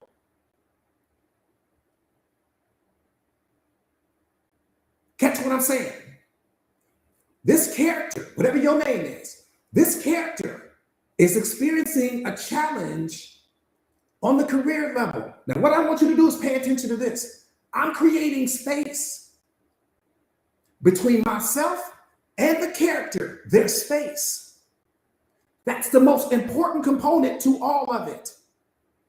So I'm not identifying as the character.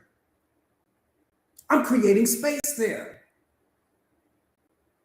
Give me, for all of the Mindset Masters family, what's up, Queen? So good to see you, beloved. For all of the Mindset Masters family, give me the light bulb emoji so that I know you guys are in alignment with what I'm saying. We're going to go real slow. I'm not moving on from this till everybody got it. We ain't moving on. Divine, I know you got it. I already know you got it. So watch this right here. This is how you eliminate all your stress, depression, stress, everything gone. Right? From this moment moving forward, think of yourself as an avatar in a video game. Okay, let me stop real quick just to give it some context. Stephanie, so good to see you, beloved. Let me give you some context. Think about a real video game. Think about a real video game. PlayStation, Xbox. When you show up to play a real video game, what do? You're not the person in the game. You're not the person in the game. You got to create an avatar because the avatar's in the game. You hold the remote. But every person all over the world that's also playing that video game with you, if you're playing a multiplayer game like Call of Duty or something, well, they got an avatar in the game too. So you don't really see who's holding the remote. You only see the character in the game. But that's how life is working, beloved. You don't ever have to talk to me again. I promise you. You don't ever have to come back. I promise you. That's how it really works. People are coming in contact with your avatar. They're not coming in contact with source energy. They're not coming in contact with your spirit. They're not coming in contact with your divine essence. They don't come in contact with the one holding the remote. They only come in contact with the character. They fall in love with the character. They want to hang out with the character. But the character is just in the game. The character is what you come in contact with because you can't come in contact with the one holding the remote. Only God can come in contact with the one holding the remote. Nobody else. So think about what I'm saying. So think about a real video game. You playing a real video game with your son, your daughter, your niece, or your nephew. You playing the game. They tell you, okay, mom, you got to create a character inside of the game. Or dad, you got to create a character so you can play the game. You say, okay, you create the character. The character is in the game. You hold the remote. But sometimes you can lose sight of the fact that it's just a game. And when the character's struggling, you struggling. The character upset, you upset now. Stuff is happening to the character, you getting pissed off because you can't make it past level 1 or whatever the case may be. Okay, but that's what's really happening in real life. You are the character in the game of life. God gave you a character to put in the game. You control the character. Your spirit is in control of the character. But spirit is not being impacted by what happens to the character. Spirit only witnesses what happens to the character. The same way if you play in a video game. You ain't getting the one getting shot at in the video game. Only spirit is witnessing what's happening. You witness what happens to the one that's in the video game. But it's not happening to you. But because you become so emotionally attached, that's a very important word. Because you become so emotionally attached to the player in the game, you the one get upset. When that player can't get off level 1, you get pissed off. The character's not pissed off. You are the one holding the remote. Okay, so freeze that thought. I just needed to give it some context so that way we would be on the same page.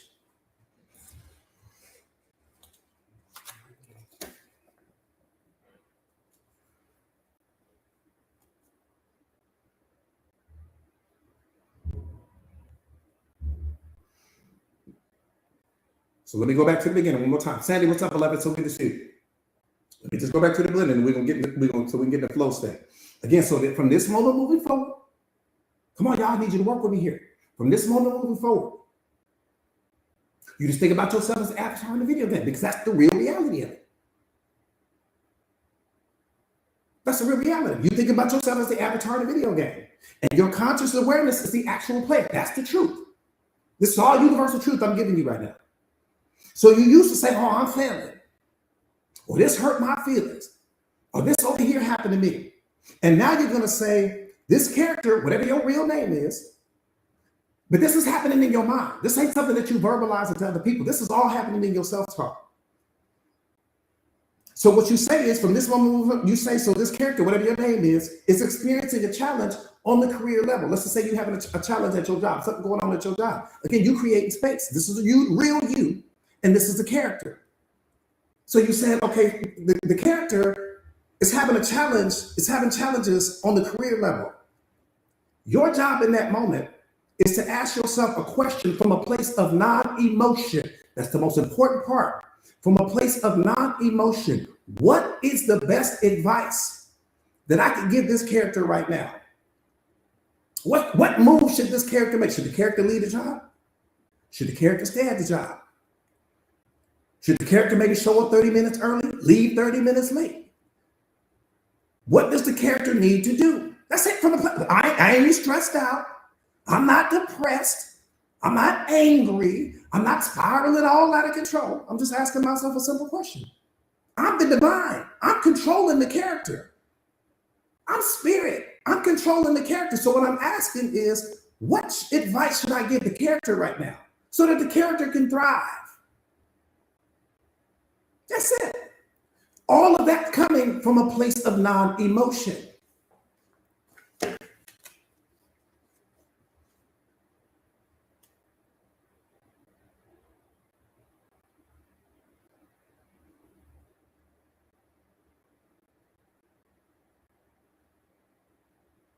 Let's say that your character is experiencing some challenge. Watch this, Spartan. Watch this, beloved.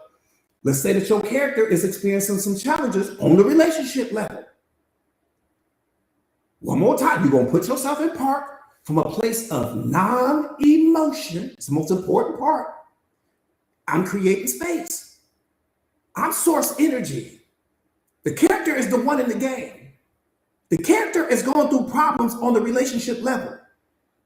So source energy is giving advice to the character, and I'm saying, what should the character do? Should the character leave the relationship? Okay, that might be an option. Should the character go to counseling? That might be an option. Has the relationship hit its expiration date? That might be something that the character needs to entertain. But you being the source energy, you always here. Because I got to be in a position of strength. The moment I identify with the character, there goes the depression. There's the anxiety. There's the anger. There's the fear. Why? Because I went from being source energy, and now I'm identifying with the character. That's where your depression coming from. You are source energy. You are the divine, but you identifying with the character in the game, just like if you was playing a real video game. If you were playing a real video game, you might be upset because you can't get past level 1. That's what you're doing in life. You can't get past level 1. You can't get to level 3. Level 3 might be the better job. Level 3 might be more money. Level 3 might be a bigger house. So you stressed out because you can't get there. Why? Because you're too busy identifying with the character in the game. No, no, no. You don't identify with the character because you're not the character in the game. God gives us the ability to come in contact with the character that's in the game, but we don't get to meet the real you. Same way if you're playing a video game, we don't get to meet the real you. We get to meet the character. That's it. That's all.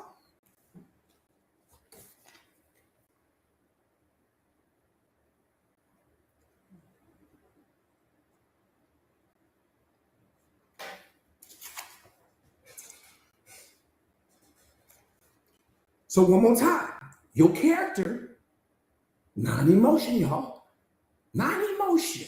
No emotion. You don't need to be upset. What would you be upset about? So you say it to yourself. This is how you do it. Nephi or Lynetta or Sephe is having relationship problems. I'm source energy. I'm just looking. They having relationship problems right now. What advice as source energy would I give them? And whatever that advice is, you implement that. Not emotion, no stress. I done removed all stress, all depression. Why? Because there's space there. There's me always being source energy. I always got to be in a position of strength. I always got to be in a position of power. And I always have to be in alignment with God. The character is in the game. But the moment that source energy identifies with the character, boom, depression, boom, anxiety, boom, stress, just like playing a real video game. The moment you start identifying with the character in a real video game, you're going to be upset because the character keeps having all these struggles and you don't know how to get off that level. That's what's happening in real life. Nobody meets the one that's holding the remote, beloved. Ain't nobody in the history of your life, we haven't never met the one that holds the remote. Nobody ever seen that version of you. I'm giving you God's truth right now. No one has ever seen that version of you. Never. And we never will. But we get to hang out with the character. We get to meet the character. But not the real you. The character is experiencing depression. The character is experiencing anxiety. The character is experiencing fear based upon certain things that's happening in reality. So you got to always be looking at that situation from a non-emotion, detached perspective. And you got to ask yourself, what moves should the character make right now? The character is only going to listen to you. It's going to make whatever moves you say make. No emotion, no stress, no depression, no anxiety. What should the character do? That's what you're doing if you're playing a real video game. If you playing a real video game, you directing the character in the game. If you stop, the character stop. You push forward on the remote, the character start running. You take your thumb off, the character stop. The character's only doing what you say do. So you're looking at everything. You're creating space between you and the character that's in the game. Right?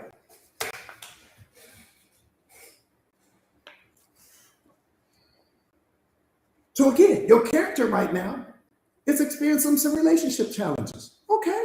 Well, yeah, what you getting upset for? Ain't nothing to be upset about. You're not the one in the relationship that's going through the relationship problems, but you're witnessing it. As source energy, as the divine, you're witnessing it. Your avatar, the character, is having relationship problems right now. What should they do from a place of non-emotion? What should they do? Give them advice. You're the divine. Give them advice. Tell them what they need to do, and then they'll go do it. Should they leave? Should they stay? Are there some things that they're accepting or tolerating that they shouldn't? Because whatever happens to that character, you the problem. Because you hold the remote. Just like in the real video game. You got the remote in your hand. So if the character keep dying in the game, that's your fault because you're not learning the game.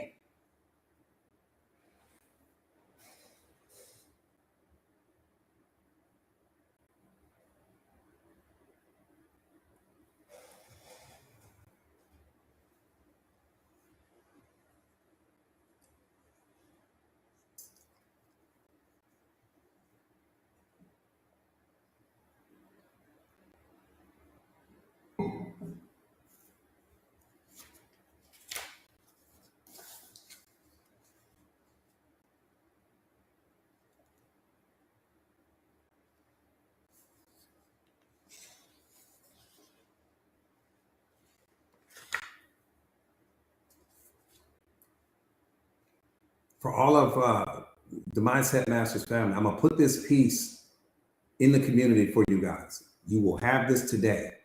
I need you to master this. I need you to master this. If you love your coach, and I know you do, like I love you, I need you to master this. I need you to master this. Do shadow boxing groups on it. Goddamn it. Do swimming groups on it. Mountain climbing groups on it. Do everything around this, because this piece will change your life. When you master this, the character is experiencing disrespect right now. What should the character do? The character is walking on eggshells in a relationship. What should the character do? The character is showing up small in life. What should the character do? And whatever you say that character needs to do, do it. Don't pause. Don't think. Don't any of that. Whatever you say that character needs to do it. And that's how your life is going to change. But you do it, beloved, from a place of non-emotion. Zero, we ain't got time. Ain't nothing to be emotional about. You would only be emotional if you are identifying with the character. Like in the video game, that's the only time you would be emotional. But if you play in a real video game, you ain't going to be sitting there crying. You ain't going to be sitting there upset. You ain't going to be sitting there wanting to fight somebody. You won't be in that state because you're not identifying with the character game. You just sit there enjoying your life, having fun. You should be having fun because you hold the remote to the character. The character going to go, you say go left, the character going to go left. You say go right, the character's only listening to you, beloved. So if the character is stuck, it's because of something that's happening with the one holding the remote. If the character is experiencing pain, it's because of the one holding the remote. If the character is showing up small, it's the one holding the remote. It's not the character's fault. The character is only going to do what you say do. So we ain't got to blame the character. I don't like my life because you haven't mastered the game.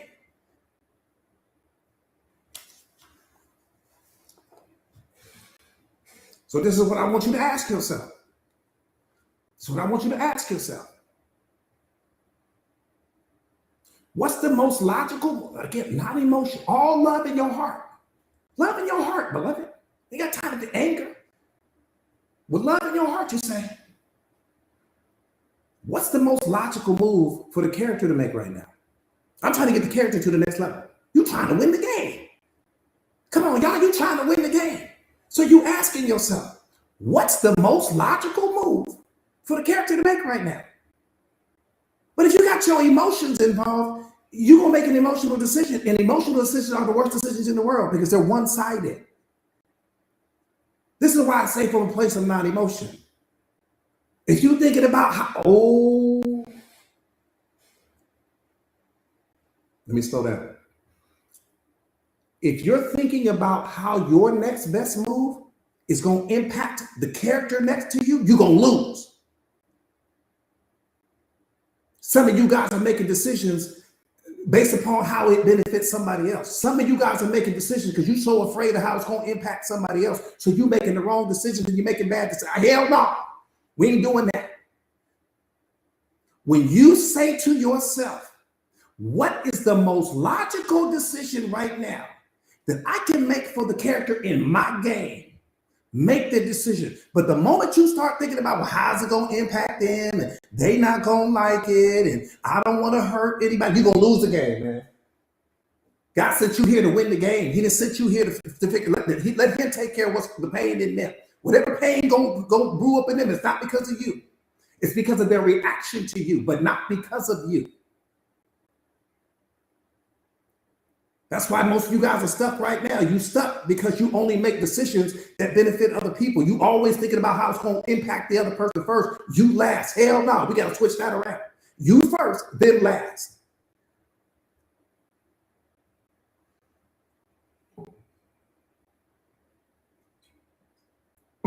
I don't want to hurt their feelings, and I don't know how it's going to impact them, and what are they going to do, and I just want to keep the peace, and you're going to lose the game.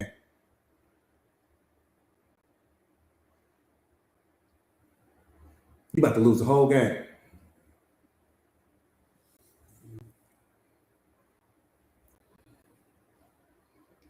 No, I know, Kelly. I know, beloved.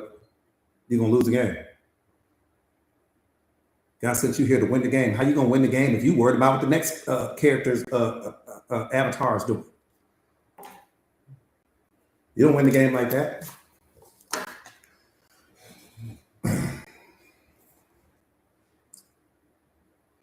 So one more time, beloved.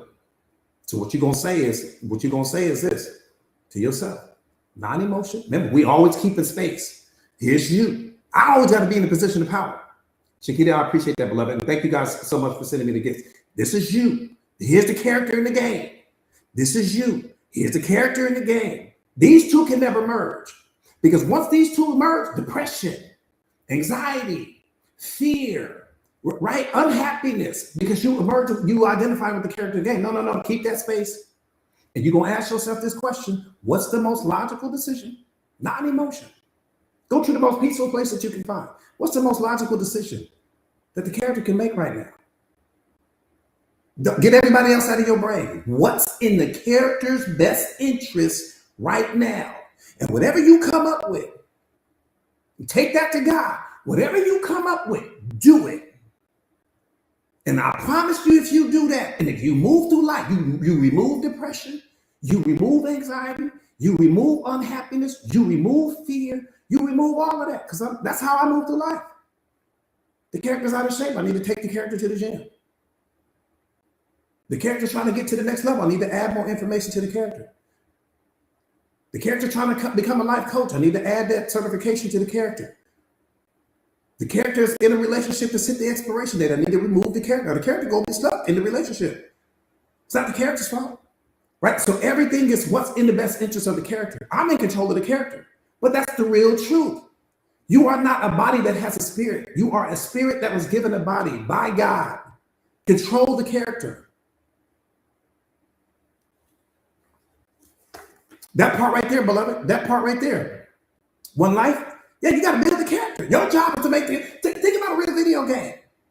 If you think about a real video game, you can make the character as powerful as you want in the game. The character can be powerful as well. The character can be rich. The character can be famous. The character can be powerful. The character can have all this ammunition on this side and over here. The character can have anything you want in the game, but that's how God is looking at your life. He's saying you can have anything you want. You limit in the character. I don't place the limitations on the character. You placing the limitations on the character. Because you're making moves in the game with the character that benefit other people, that impact other people, and you're worried about other people. That's the problem. I'm not talking about your kids. Take them out of it. It's not what I'm talking about. You know exactly who I'm talking about. All these extra people that's trying to get their character to the top too. And some of you guys have people in your life right now where their character is leveraging your character. They don't know how to get to the next level. So they're looking at your character to help them get them to the next level. And then once they get to the next level, they'll detach themselves from your character.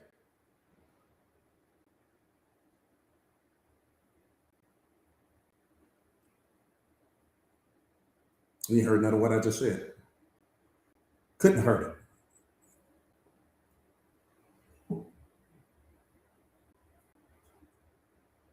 You got people in your life right now, somebody on this app, where that person doesn't know how to get their character to the next level. They stuck on level 1. You on level 2 already, and you trying to get to level 3. But the person is pretending to be a level 2 person like you. Really, they level 1, but they pretending to be a level 2. So the person comes in contact with you, they can't figure out how to get off of level 1. So they leveraging your character. Same way if you playing a real video game. Think about what I'm saying. If you playing a real video game with your niece or your nephew, they didn't won the game already. So you're like, oh, what you do? Oh, okay, auntie, go over here and you hit that tree and then some mushroom gonna fall out. And the mushroom, they're gonna give you some corn. And then you go over here, you stand under this bridge, and then this dragon gonna come out, and then this is how you slay the dragon. You didn't have to go experience all of that. You leverage their knowledge. You leverage their skill set. And that's how you made it to level 3, 4, 5, 6, 7, 8, but not because you had the intelligence. Same thing applies to people. When people are coming into your life, they stuck on a level that you're not on. You already passed that level. But they come in pretending that they are on your level, but they're not.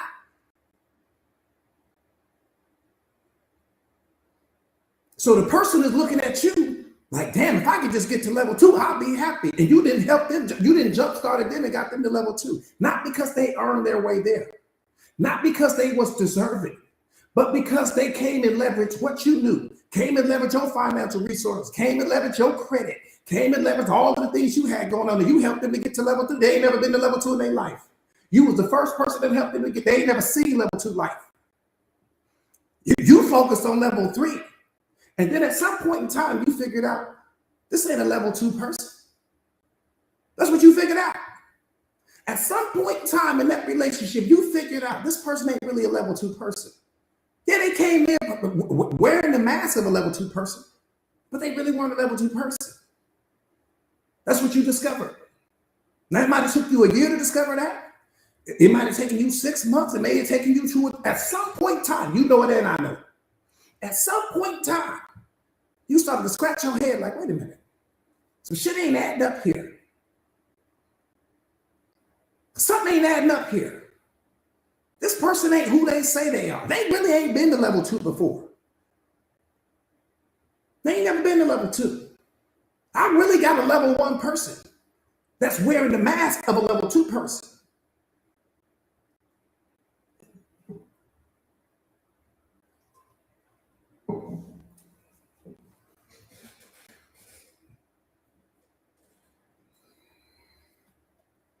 That's not your fault, baby.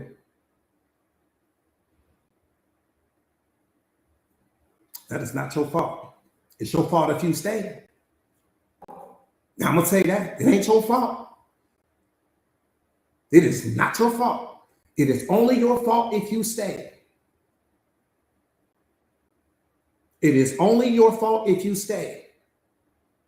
If you waking up to this person, you know this is not a level 1 person. You know they don't have, a level 2 person. You know they don't have level 2 emotional intelligence.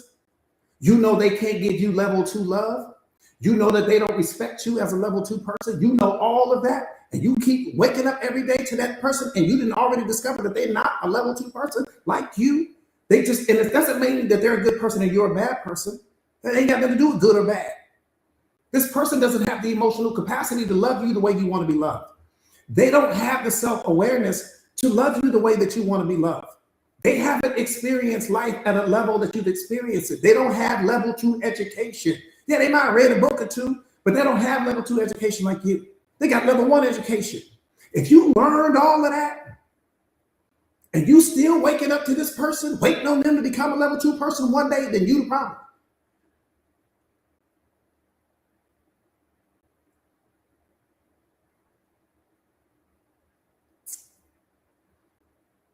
I appreciate that, beloved. Thank you, thank you, thank you.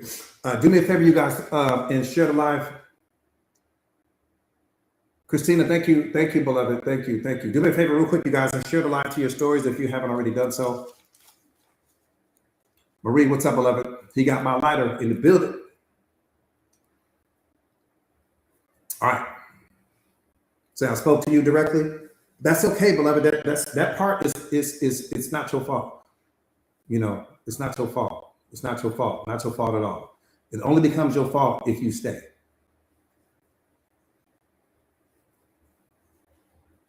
See, wisdom is not just knowing what to do. Wisdom is knowing when not to do it.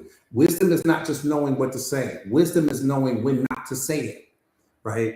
And wisdom is not just knowing who deserves to have access to you. Wisdom is knowing when a person no longer deserves to have access to you.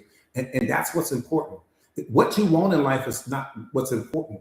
Who no longer deserves to be around you is the most important thing, because you ain't gonna ever get to what you want. You ain't gonna ever make it to what you want if you don't start subtracting the people that are around you that really don't deserve to have access to you. Yeah, you fooled me coming in, but you ain't gonna stay here. You ain't gonna stay.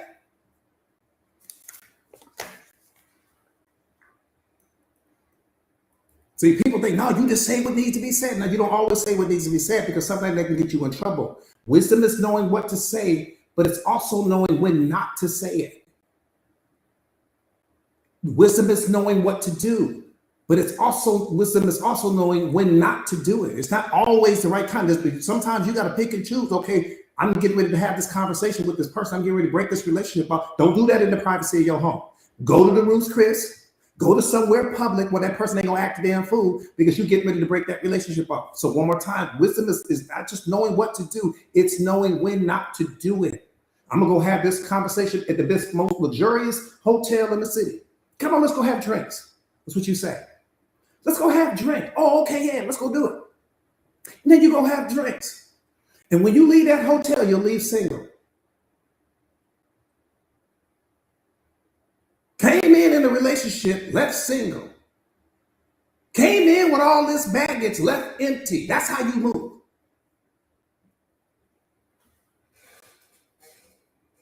So that way you don't put yourself in no compromising position, because one more time, you got to understand, people, you don't really know who that person is. You only know the version of them that they are when they're around you. You don't know who they are when they are really triggered emotionally, and you don't want to discover that version of them when you sit in some house and can't nobody help you out. So that you don't do that. You're going to break something off. Always do it in public. Always. Always do it in public. Ain't no, oh, well, let's go back to the house so I can get my things. I'm going to have everything sent to you. In fact, I'm going to already have everything packed. It's going to already be packed and ready to go. When I make that decision, there are no other decisions on the other side of that decision. Every decision has been made. That's why I tell you guys, stop making all these emotional decisions. You got to move through life strategically. That's how you got to move through life. What's in the best interest of the character? You're always moving through life, looking at life through that filter. So that way, no, we don't need to go back to the house, or let me grab something. Oh, no, I forgot my this, or I forgot my that. Either my stuff is already gone or their stuff is already gone. Ain't no conversation after this. Once I leave this hotel, it's over with. And then let's talk about. I'm blocking numbers. I'm blocking access. I'm blocking everything. See, your value increases the moment that you cut somebody else's off. The moment that people no longer have access to you, your value skyrockets. I'm telling you in this moment. You want to increase your value? Detach yourself from people and watch how your value skyrocket.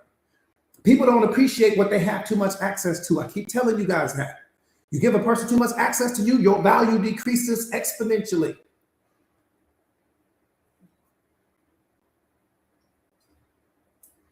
But the moment that person can't get to you no more, instantly in that moment, you look different to them. You look brand new to them.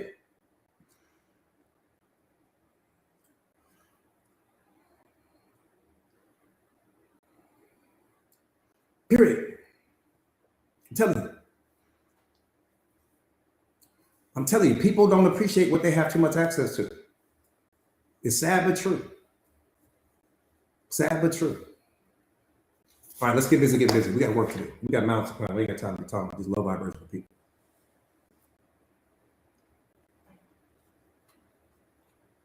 It's sad but true. I'm telling you. See, and another thing you guys got to remember is when you start moving through the life as the most powerful version of yourself, when you cut something off, cut it off. All that, let me text you, and I'm calling, and I'm entertaining your I'm sorry's, and I'm entertaining your baby, I won't do it again. And I'm entertaining it. When you entertaining all of that, it's because you still 1 foot in the situation. Yeah, you may have removed yourself out, but anytime that you still entertaining something, once you cut something off, that's it. There's nothing else to talk about.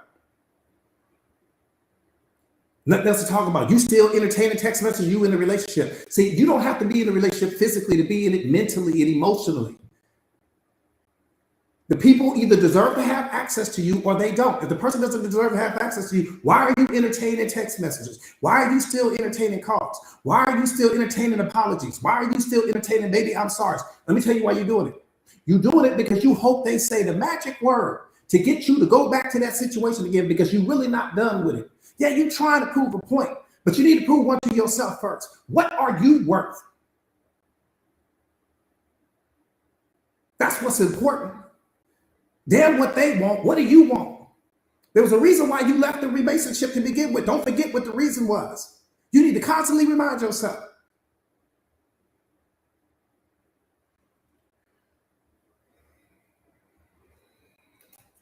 I get it now. I get it now. I get it now.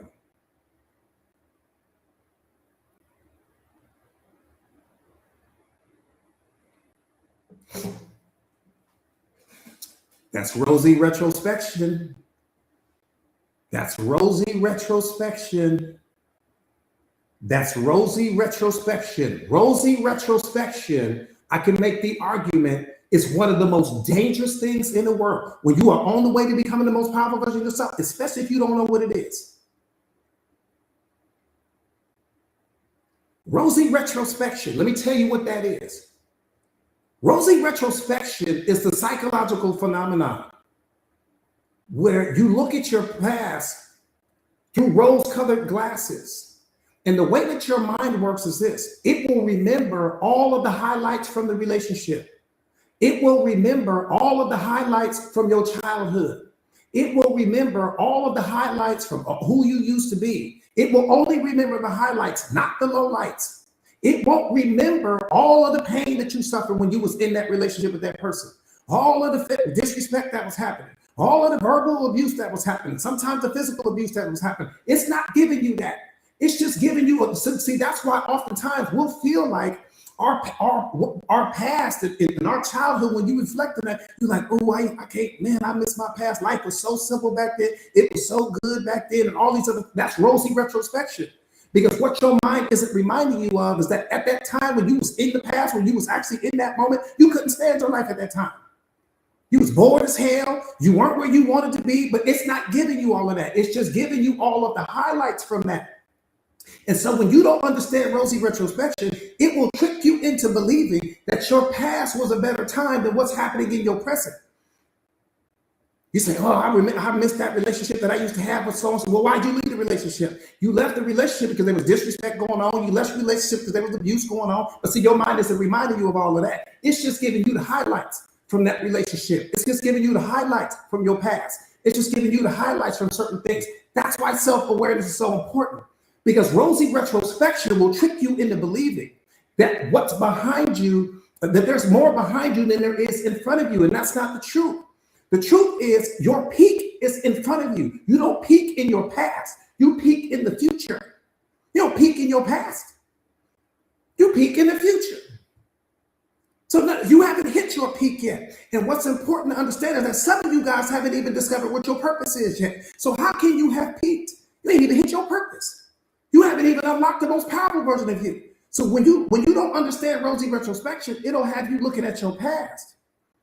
Like, oh, I missed that job that I had, but there's the reason why you left it. Oh, I missed that relationship with so-and-so, but there's a reason why you left it. Oh, I missed that friendship with so-and-so, but there's a reason why you guys grew apart. You see, it doesn't remind you of all of that. No, what's behind you is behind you for a reason. You left that job for a reason.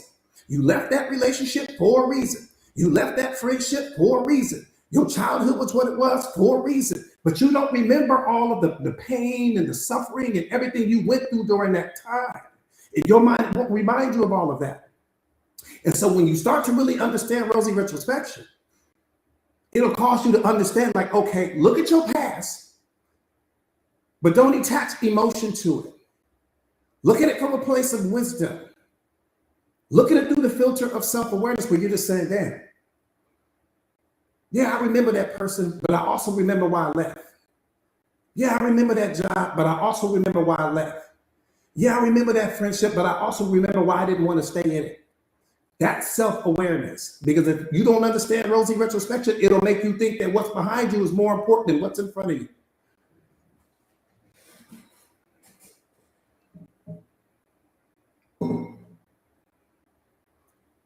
Nah, beloved, you don't need a boyfriend. You need yourself first. Because the moment you said need, I got terrified. Need implies that you don't have. The moment you say, I need something, that means that something is missing in you.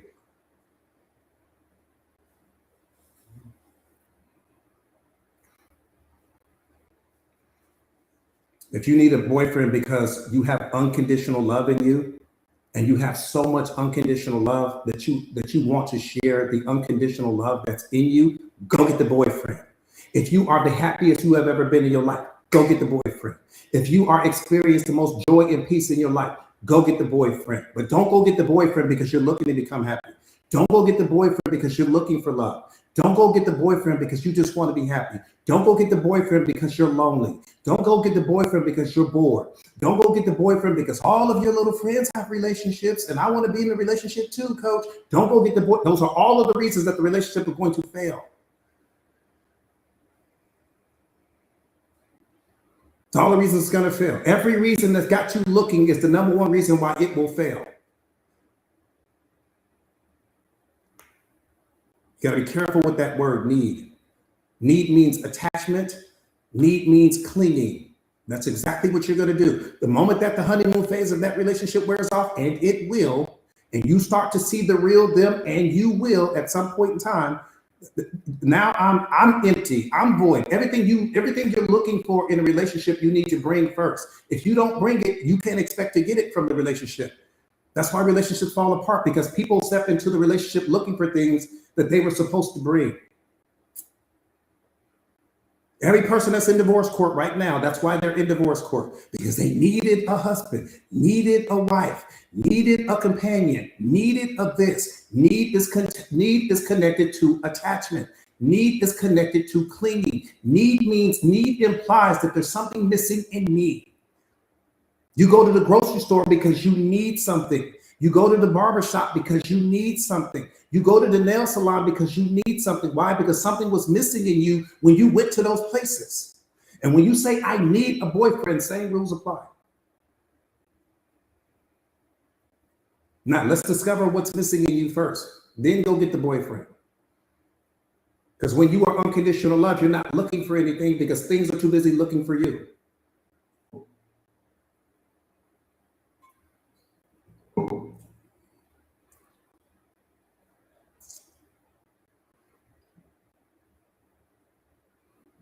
I promise you, when you become unconditional love, everything is looking for you.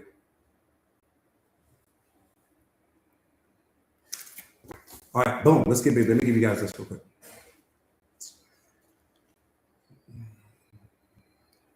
Sometimes we don't realize that we are our own worst enemy. Right? What's up, Brianna? So good to see you, beloved. Sometimes we don't realize that we are our own worst enemy. You know, we focus on our outer enemies, but we don't realize sometimes that we are our own worst enemies. So I'm going to give you the steps right now on how to stop being your own worst enemy. Some of these things are going to blow your mind because they may be things that you didn't realize that you were doing to yourself, right? Number one, own your life completely. That's number one. Own your life completely. I'd say rent it out to people. You got to own it completely first. Most of us don't even own our own lives because we're too busy renting it out to other people. This person needs a part of you. This person needs a part of you. This person over here needs a part of you. You got your life all parted out. You got to own your life completely. People get the benefit from your life. They don't get to own anything. They don't get the real estate. The most important real estate in the history of this planet is your mind. This is the most important real estate you own.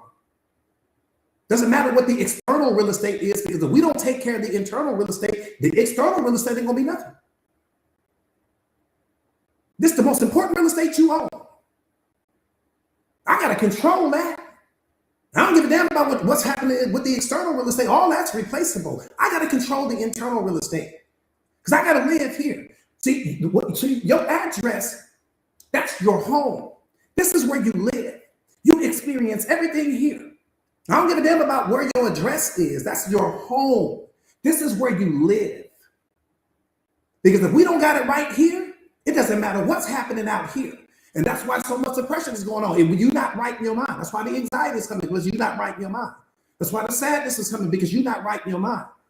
You're more worried about what's happening in the external world. You're not taking care of the real estate here. God said, I gave you a tiny piece of real estate. You got to master that. So number one, own your life completely.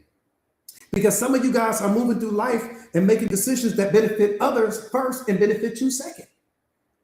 You don't own your life if your life benefits other people before it benefits you. Which means that you don't have complete control over your life. If you're afraid to say no to people, you don't have control over your life. If you don't speak your truth, you don't have control over your life. If you're not operating out of your authenticity, you don't have control over your life. All of these are indicators that you are placing greater value on something in the external world than you do on yourself. All indicators. No one is coming to save you. God didn't send you here to be saved. He sent you here to be the light for people that's in darkness. So nobody's coming to save you. The only person coming to save you is the most disciplined version of yourself. That's who coming, or not. The only person coming to save you is the most disciplined version of yourself. Can we meet that version of you, please? Because that version of you is badass. That version of you, fearless. That version of you, not out looking for a boyfriend. That version of you, relentless. That version of you doesn't procrastinate. That version of you, no acrasia. That version of you, no anxiety, because that version of you is locked into the moment.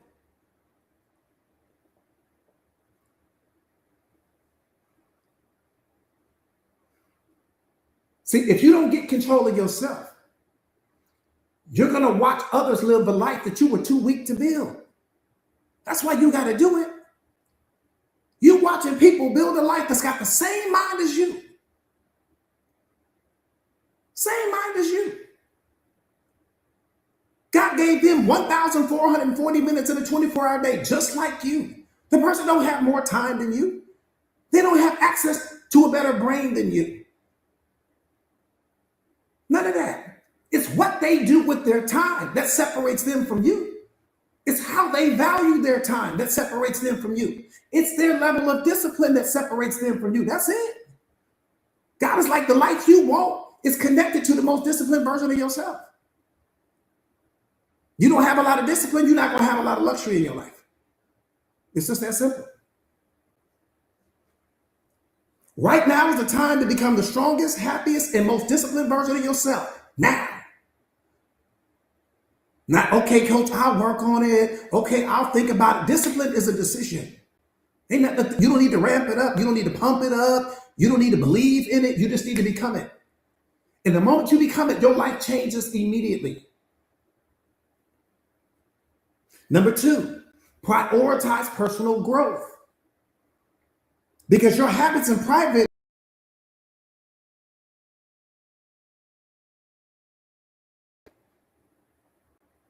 I said your habits in private shape your success in public.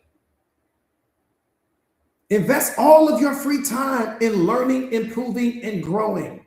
That's my criteria. We're going to learn, we're going to improve, and we're going to grow. I don't want to talk about yesterday. I don't want to talk about celebrity gossip. I don't want to talk about what's wrong in somebody's life. Learn, improve, and grow. That's how we move it.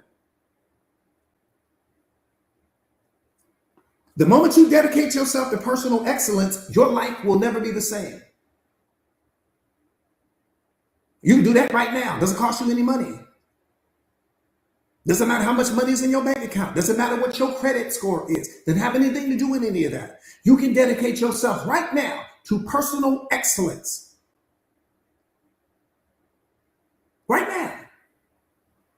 So you got to understand how it works. You have an opportunity to be mediocre. What separates mediocrity from greatness? 1%. What separates greatness from exceptional? 1%. What separates exceptional from phenomenal? 1%. 1% differences. God's like, this is not a bad problem. Y'all just ain't trying hard enough. Now you can be mediocre, but damn, you can give 1% more effort than you're doing and at least get to greatness. And then you can be great. But then you can insert 1% more and you can be exceptional. And you can just have that life. Or you can increase another 1% and you can be phenomenal. But it's 1% that separates them all. Michael Jordan was 1% better than LeBron.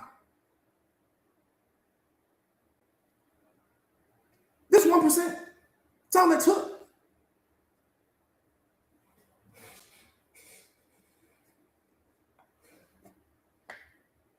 I'm telling you, you will be blown away at the difference between 1%. But the difference with 1% could be an A and a B. The B student is 1% away from an effort perspective, from a time perspective, from an investment perspective. The B student is really 1% difference from the A student. The A student is doing something 1% at a 1% clip different than what the B student is doing. It's not some vast thing. It might be I study a little bit more, I read a little bit more, I show up a little bit more, I fill in the blank a little bit more, but it's not some huge gap. So again, number 2, prioritize personal growth because your habits in private shape your success in public. Invest all of your free time in learning, improving, and growing. The moment you dedicate yourself to personal excellence, your life will never be the same. Make that commitment to yourself right now. Not to me. Ain't got nothing to do with me. Make it to you. I'm going to strive for personal excellence in all 4 quadrants of my life, period. Period. Because that's a 1% difference than whatever it is you're doing right now. Just period. Personal excellence in every quadrant of my life. I appreciate the gifts, you guys. Number 3, you can't enter your next season wearing yesterday's mindset.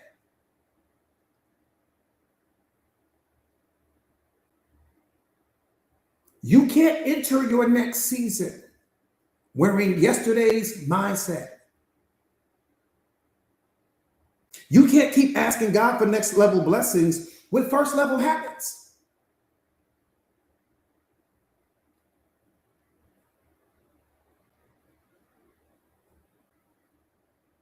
Master yourself and stop carrying the weight of other people's opinions. Some of you guys carry too many people's opinions in your mind, and that's why you're stuck right now. You're so worried about what somebody might think, you're not shooting content. So worried about how you're going to be perceived by other people, you're not going live. People's opinions are written space in your mind for free. But then people don't have to live your life. And they don't have to pay your bills. And they don't have to live with the results of the decisions that you're afraid to make.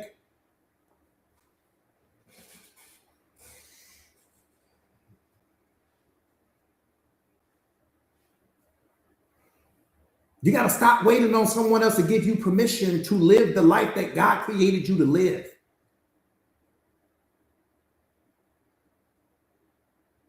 I said, stop waiting on other people to give you permission to live the life that God himself live. I appreciate that, beloved. Thank you for the gifts.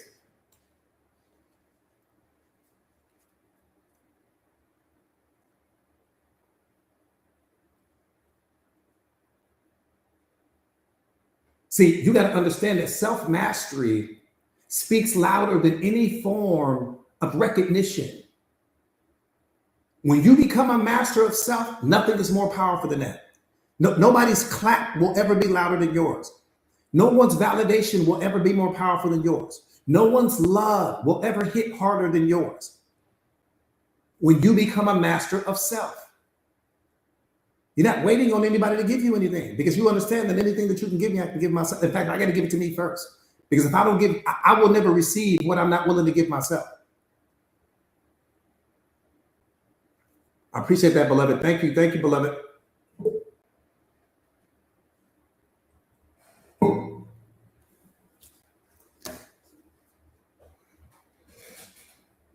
I'm telling you,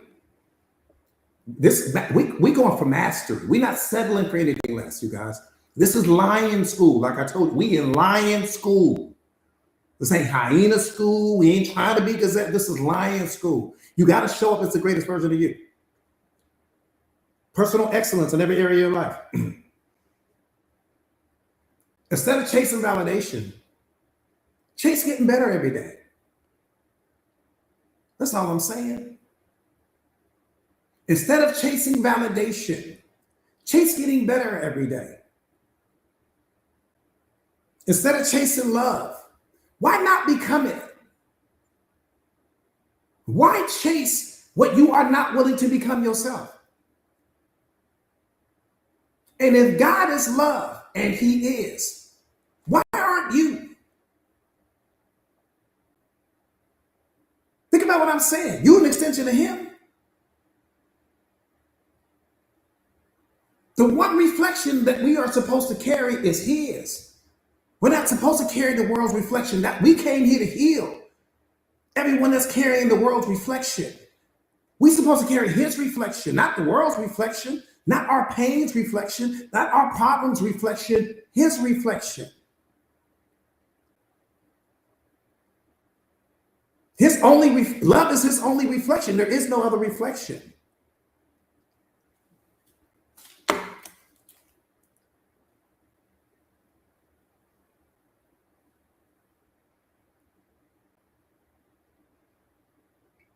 See, you got to give yourself the love that you are so desperately seeking from other people. That's where it starts. You have to give yourself the love that you are so desperately seeking from someone else.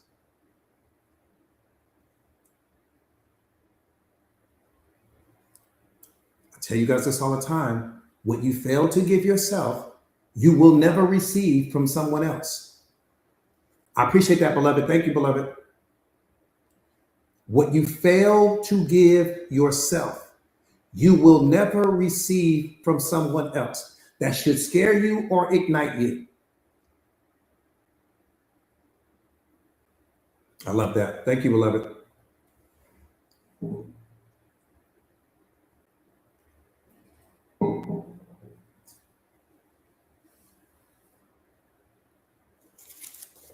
Think about how you're going to attract somebody into your life that's going to give you what you're not even willing to give yourself. Think about what I'm saying.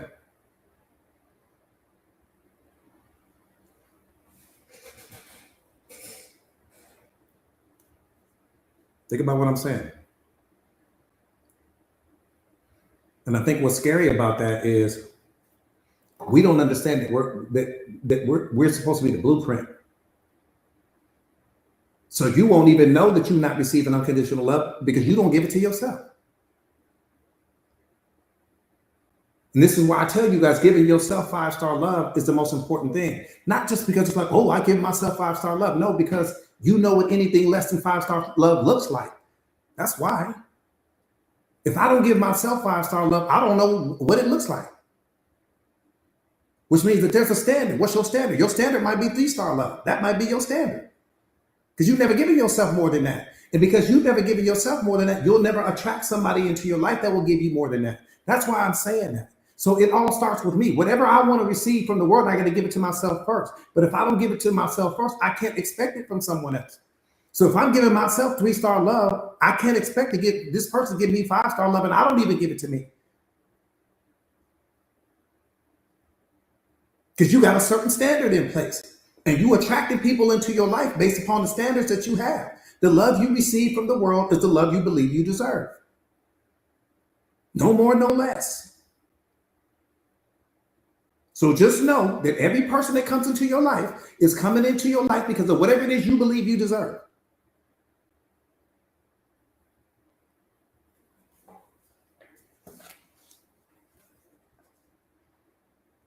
That's what people are. They are a reflection of what you believe you deserve.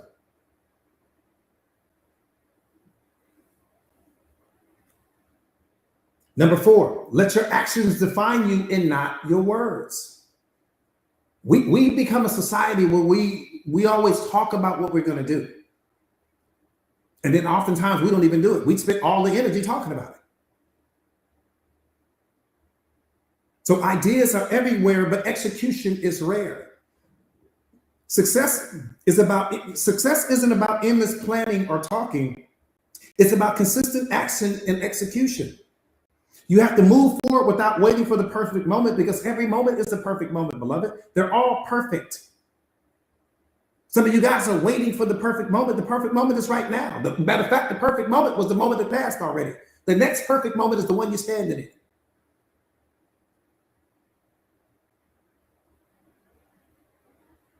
The time to start was a minute ago. The next best time is right now. What are we going to do?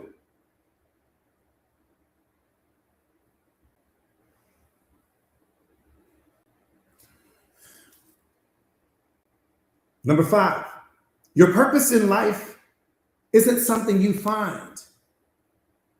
Your purpose will find you. You won't find your purpose. It's not designed for you to find it. I didn't find my purpose. My purpose found me. I was moving in a totally different direction. One more time. Your purpose isn't something you find. Your purpose in life will find you.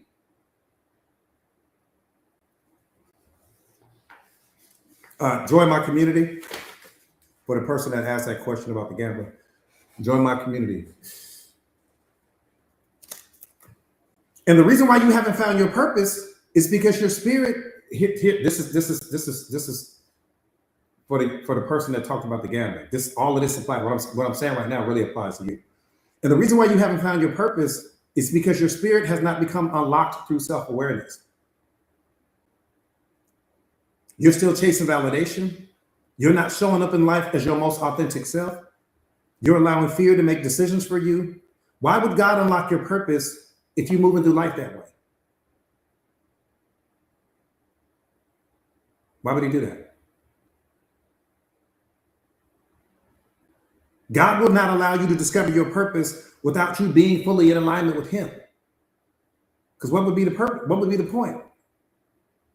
Just listen with your spiritual mind. What would be the point?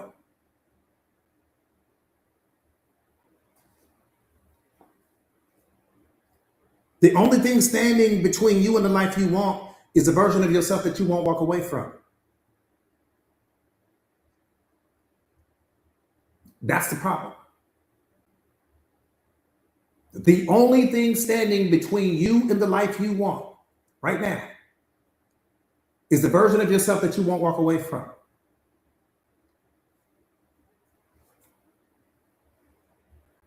Some of you guys can't make it to the next level because you won't let go of the last level.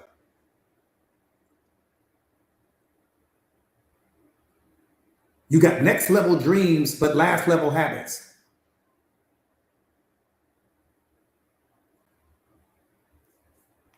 Number 6, you will never discover God's purpose for your life with an unchanged mind.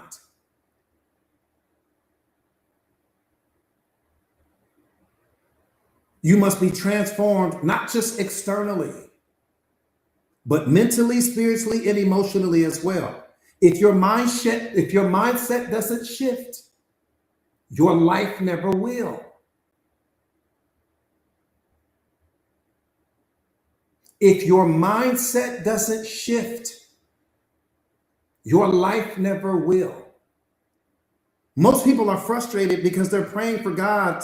Most people are frustrated because they're praying for God's best while holding on to old perspectives. So you're praying for his best, but you're holding on to old perspectives.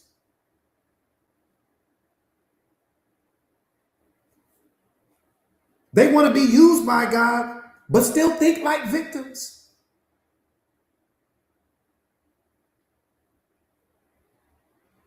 They want kingdom impact, but they carry a scarcity mindset.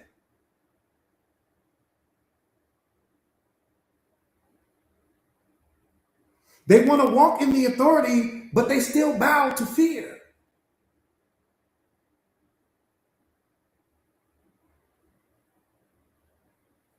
But here's the truth. You can't step into God's best with yesterday's mentality.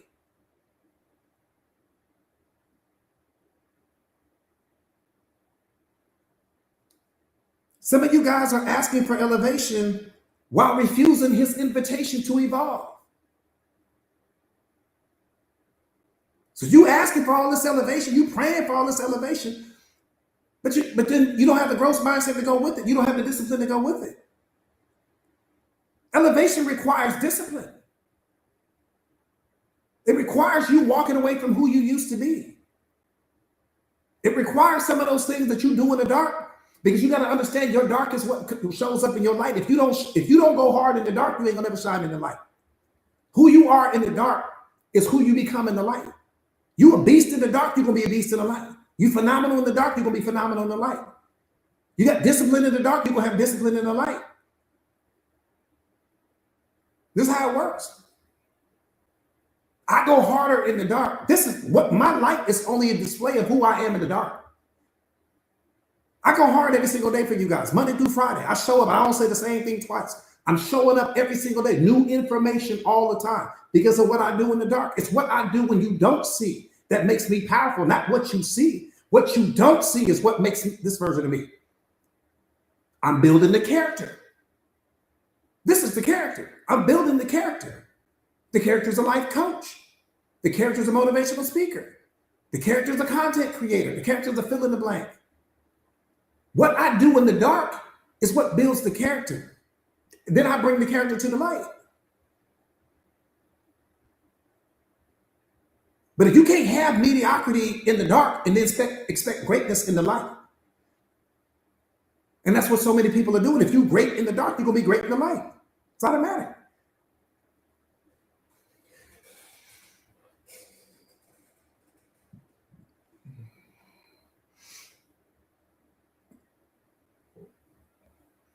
So some of you guys are asking for elevation, but while refusing his invitation to evolve. And God is saying, I cannot take you higher until you let me take you deeper. Are you willing to let him take you deeper? Deeper into trust, deeper into surrender, deeper into obedience.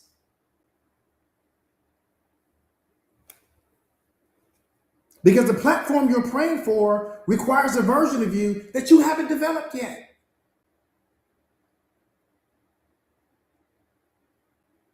I said the platform you are praying for requires a version of you that you haven't developed yet.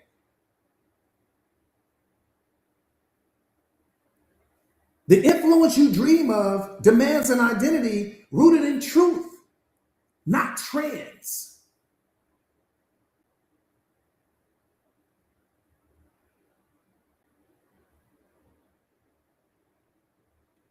And that kind of character isn't built in comfort. It's built in your transformation. That's why some doors are delayed, not because God says no, but because the version of you that's ready to walk through them hasn't emerged yet.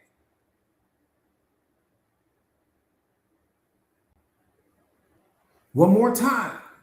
The reason why certain doors in your life are closed is not because God is saying no.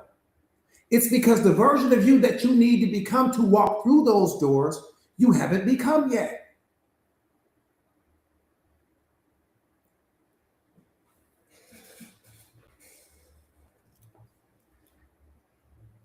Number 7.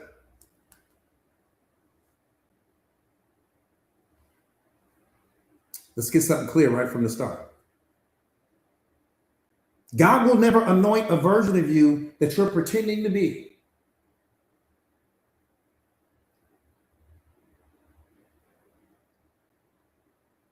Never. He will never anoint a version of you that you are pretending to be. He blesses who you are becoming, not the mask you wear for people, not the role you play to survive, and not the shell you created to protect yourself from your pain.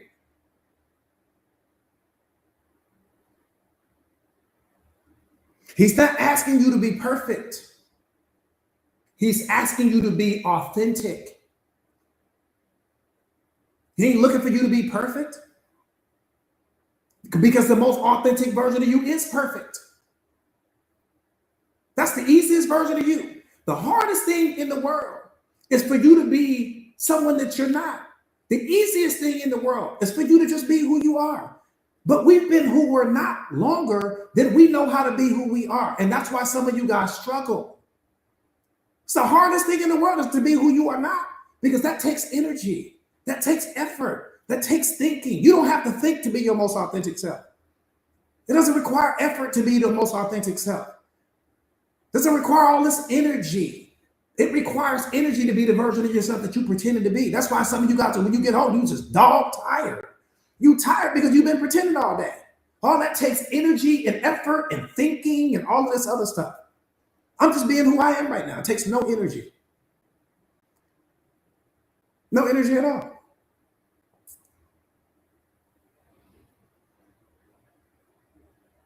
Do me a favor real quick, you guys. Counselor G, what's up, my brother? Do me a favor real quick, you guys. Share the live to your stories if you haven't already done so. Maria, I'm telling you, beloved, it takes no energy. Just be who you are. Think about when you're just at home chilling. Nobody there. The kid's not there. The significant other, nobody's there. You just being you. It doesn't take energy to do that.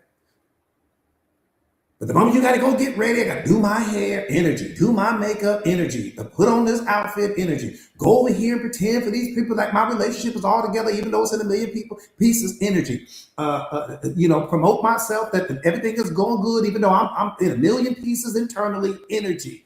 All of that takes energy. Be who you are, the version of you that God created, no energy. The most authentic, your authenticity is perfection. It's what it is. Your authenticity is perfection.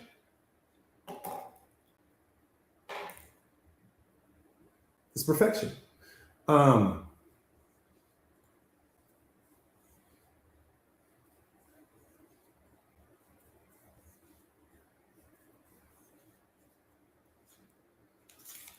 Yeah, real quick again, you guys, do me a favor, share the live to your stories real quick if you can. Let's get the likes up, you guys, so that we can get the medicine out real quick. Let's get the likes up. We almost at 500K. Let's do it. Let's do it. Let's do it. Let's get the likes up. Let's hit 500K real quick. I appreciate it, you guys. I appreciate it. I appreciate it. Boom. Okay, here we go. We're going back down to the bottom of the ocean. We're going back down to the bottom of the ocean.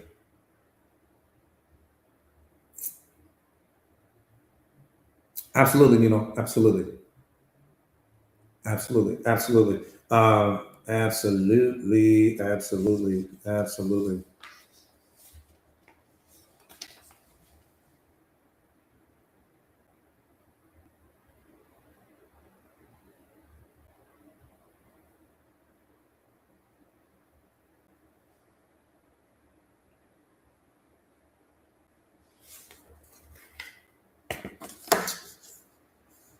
Rock, what's up, beloved? What's up, beloved? So good to see you.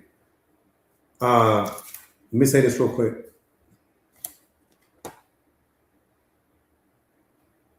If you want God to use the best version of you, then give him access to the worst parts of you today.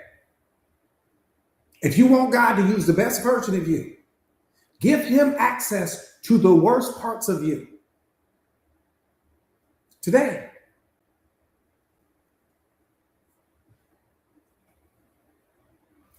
Here's a hard truth for you. God can only use what you surrender.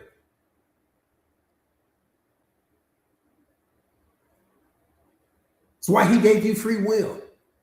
He can only use what you surrender.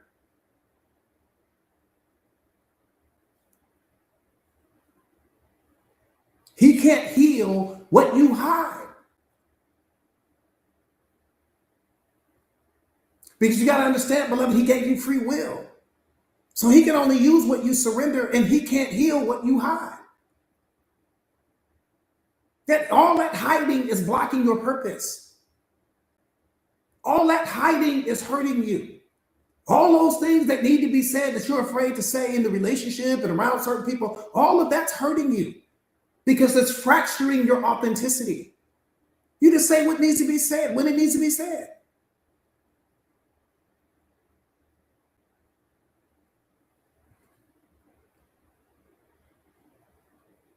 And he won't fix what you won't admit is broken. I had to let him know I'm broken. I had to let him know. Show up hat in hand, full humility. You gotta get all that pride out. He won't fix what you won't admit is broken. You don't have to tell me. You let him know.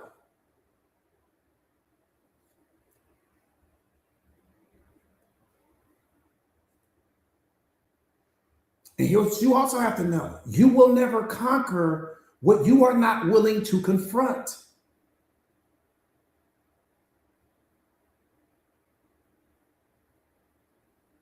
You will never conquer what you are not willing to confront.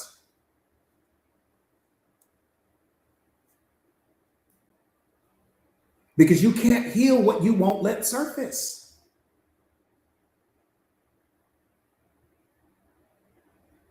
Many of us are praying for a breakthrough in certain areas of our lives, but we're mentally chained to the very thing we need to heal from.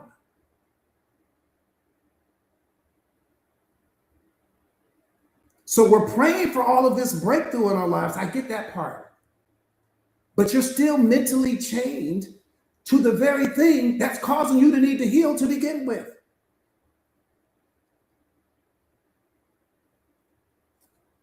Let God heal your anger that you call ambition.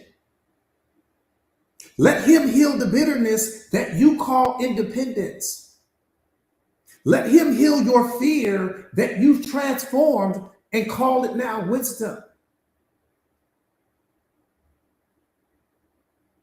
Let him heal your fear that you call wisdom. Let him heal your fear that you call just being cautious. What you've labeled doesn't change what it is. It only keeps you blind to the pain. The label keeps you blind.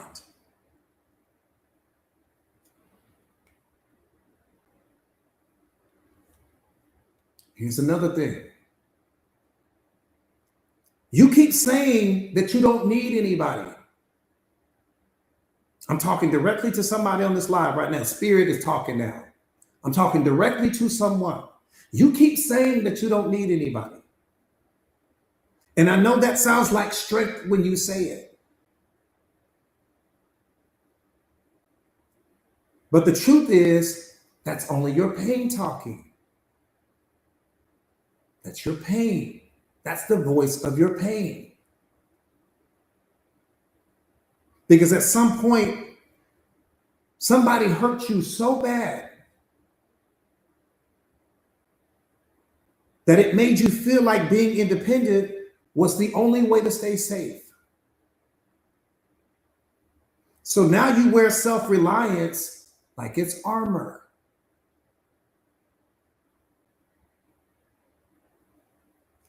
But let me tell you something. Independence is beautiful. I won't take that away from you. But you were never meant to do life alone. Even God said, it's not good for us to be alone. It's not, beloved. Even though I know you've convinced yourself that you are. Why? Because you can't grow that way. We need people because people reflect the different versions of ourselves, and that's how we grow. That's how we evolve. The same way you need that mirror in your bathroom so that you can get ready in the morning, it's the same way the mirror reflects your external. People reflect your internal.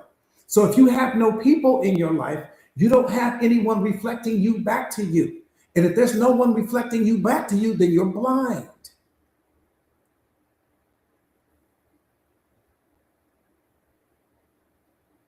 So one more time, even God said it's not good for us to be alone.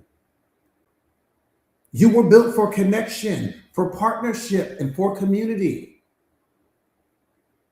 But somewhere along the way, you convince yourself that needing someone makes you weak. That's a mindset that most people walk around with. You think that needing someone makes you weak, but it doesn't. The reality is it makes you strong. I need people, and I'm one of the strongest people I know. I can't be this version of myself without people. I can't be this version of myself without letting people in. I can't be this version of myself without building a community like I've done. You turn your pain into power. You don't let your pain keep you small. You let your pain make you strong.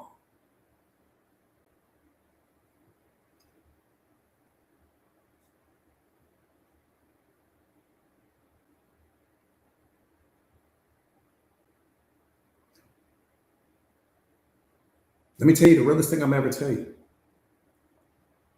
Nothing in this world can thrive by itself. Nothing in this world can thrive by itself. Nothing in this world can thrive by itself. I'm giving you God's truth, not man's truth, not my truth. Nothing in this world, no creature, no insect, no bird, no plant, tree, person, nothing can. Nothing is independent. Independent is an illusion of your thinking. And in fairness to the truth, I don't even know why the word independent is in the dictionary, because nothing in reality is independent. Every single thing leans on the next thing. Everything needs something else. Think about what I'm saying to you. Look at your life. Show me one thing in reality that's independent. Take God out of it. He's the only independent thing I know. Everything else needs something. That's how he created us. We were created to be interdependent, not independent. So you got to understand the 4 steps of maturity. If you don't understand the 4 steps of maturity, you're going to be stuck.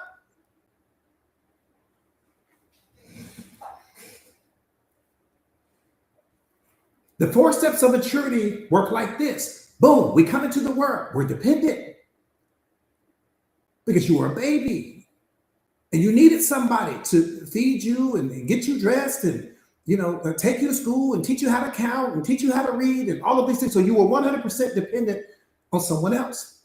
And then as you began to grow and evolve, you became independent.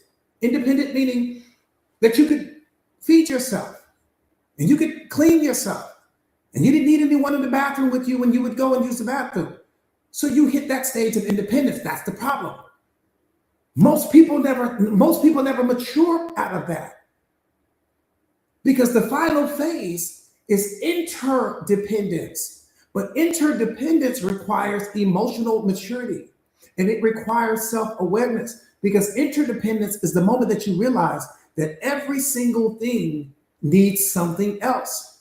Everything is here because of something else. You're not smart because you just say you are. You're smart because of all of the investments that other people have made that you've been able to leverage and utilize to build yourself. From the hair care products to the nail salons to your car, your clothes, the house you live in or the apartment you live in, the job, your place of employment, where you went to school, all of those things, every book you've ever read, all of those things were not created by you, and they weren't created by people in your bloodline.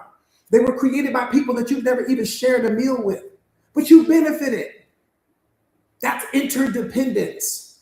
But you have an independent mindset. That's what's hurting our society. We're walking around with an independent mindset, even though we are interdependent beings. That's where the violence comes from. That's where the wars comes from. Why? Because independent mindset means that you're operating from your ego, which thinks that you think it's all you. I'm smart because of me. I'm talented because of me. I'm this over here because of me. No, you're not. Because you didn't come into the world knowing any of that. Your mind was a blank canvas when you entered this world. And you watched people and you applied that to your life, and you learned this and you applied that to your life. You read this book, you applied that to your life. You saw that person doing something, dressed in a certain way, you applied that to your life. That's how you become powerful, by watching other people, by studying what other people have done. So when you walk through this world with an independent mindset, but you are an interdependent being, suffering begins.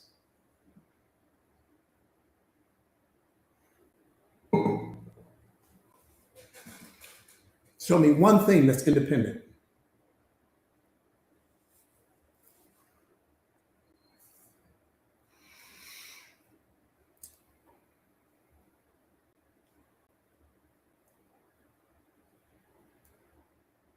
Somebody said that's disempowering. I'm lost. Yeah, take God out of the equation. Everything is interdependent. Everything.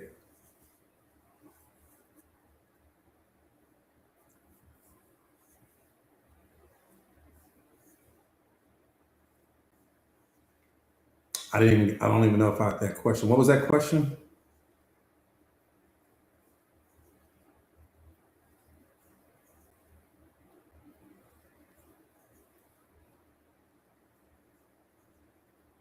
No, I'm not.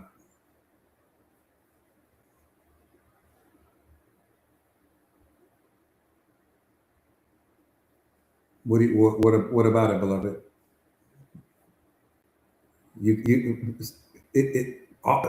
I wish you guys were in my community, because the people in my community would already know the answer to that question.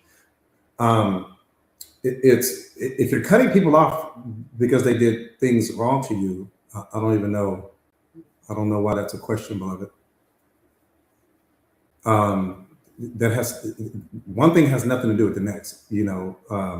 You being interdependent has absolutely nothing to do with. I guess I'm kind of lost here, but I mean, you cut people off, or you should cut people off at least, because they're not a part of your 33, right? Everybody is not a part of your 33, right? The law of 33, right? 33% of the people are going to love you. 33% of the people won't love you for whatever the reason. And then there's going to be the 33% of the people that won't have a dog in a fight either way.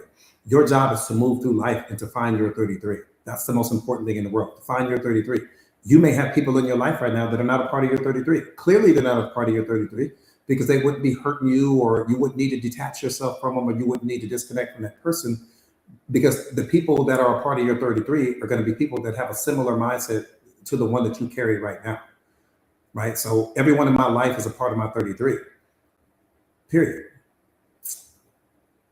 So if I don't have to cut people off because we're all in alignment, everyone in my community is a part of my 33, right? We're all in alignment. So when you understand the law of 33, then you don't feel any type of way about having to cut certain people off, because you understand and it doesn't make them good. It doesn't make you bad. They're just not a part of your 33. They're a part of somebody's 33, just not yours. And once you fully start to understand the law of 33, it changes everything. Then you just don't feel bad about having to cut anybody off. I don't know. Maybe that made sense. Maybe it didn't make sense. Hopefully, I answered your question.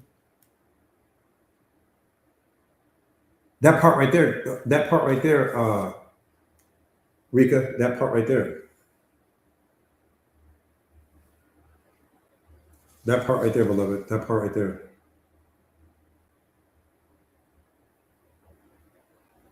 Let me give you guys something real quick.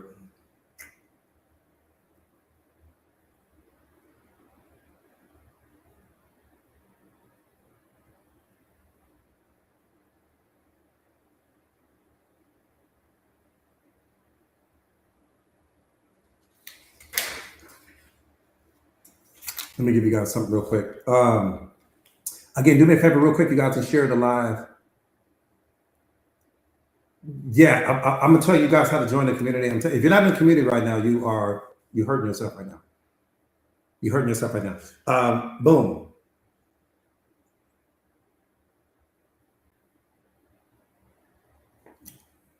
Let me turn your awareness up real quick.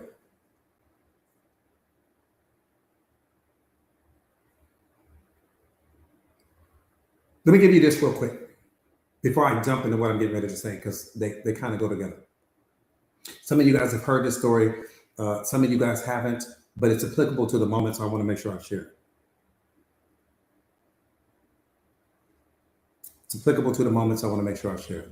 I'm gonna tell you, Jackie. I'm gonna tell you right after I do this. Actually, if you want to just go to my homepage, you go to my homepage, and if you look right underneath the times, my live stream times, you'll see my live stream times posted again on my homepage. Underneath that, you'll see a link that says Mindset Masters Co. It's $1 a day. It's $29 a month. No contracts, no obligations. And when you get signed up today, you're going to receive a free copy of my book. This is also $29 value. You're also going to receive a free copy of my e-course. That's a $29 value. But when you get signed up today, again, $29 a month, no contracts, no obligations. What's going to happen is, and you'll receive the book today. You're going to get the book today because it's going to come in ebook format. You're going to receive my e-course today, which is going to come in ebook format as well. I'm like 5 times cheaper than therapy and 10 times more powerful by a long shot. I'm saying 10, and I'm being affectionate when I say that.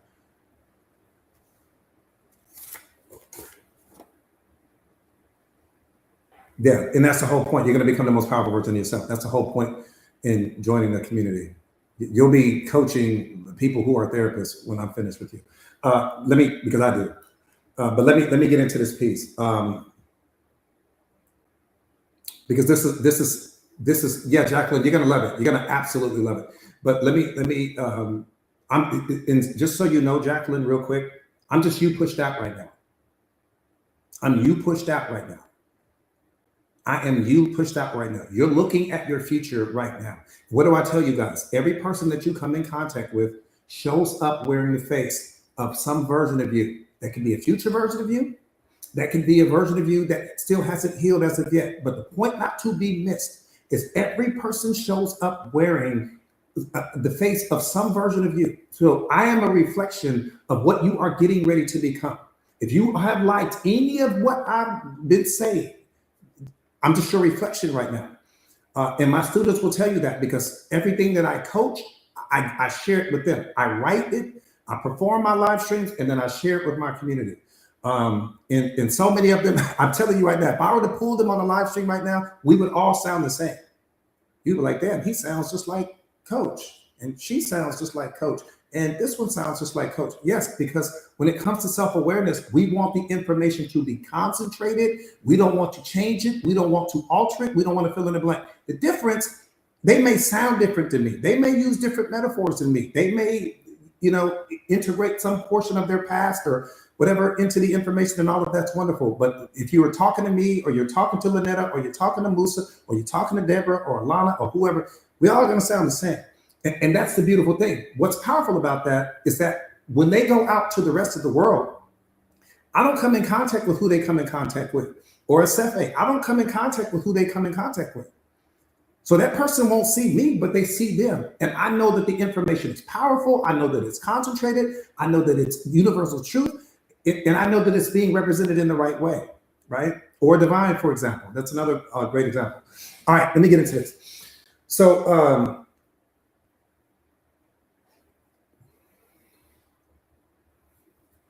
yeah, I'm just a reflection of your future pushed out, but I'm at the front of that train. So, which means that I'm always on the hunt. I'm always growing. I'm always learning. I'm always evolving. And then I'm grabbing that information. Boom, I bring that to you. Grab some more information. Boom, I'm bringing it. Because I have people that I shadow box with, right? I'm not the smartest person in my circle, right? So I have people that I shadow box with. I learn from them. I get inspired. I write. Boom, I'm gonna bring that back to the community. That's how we stay powerful. But let me say this real quick.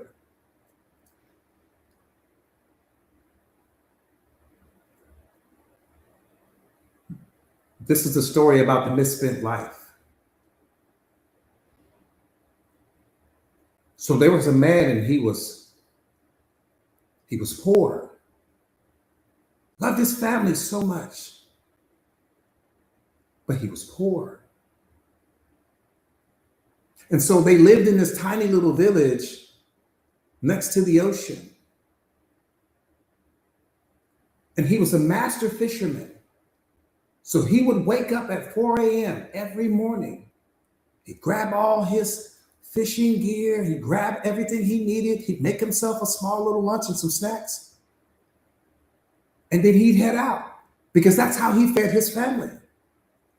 And not only did he feed his family that way, he would oftentimes catch enough fish so that he could sell at the market, just enough to keep food on the table for his family. So on this one particular morning, nothing special about it. He got dressed, he grabbed his clothes, he kissed his kids, he hugged his wife, and he took off. He lived close to the ocean. And there was a trail that he would walk down, this particular trail every morning.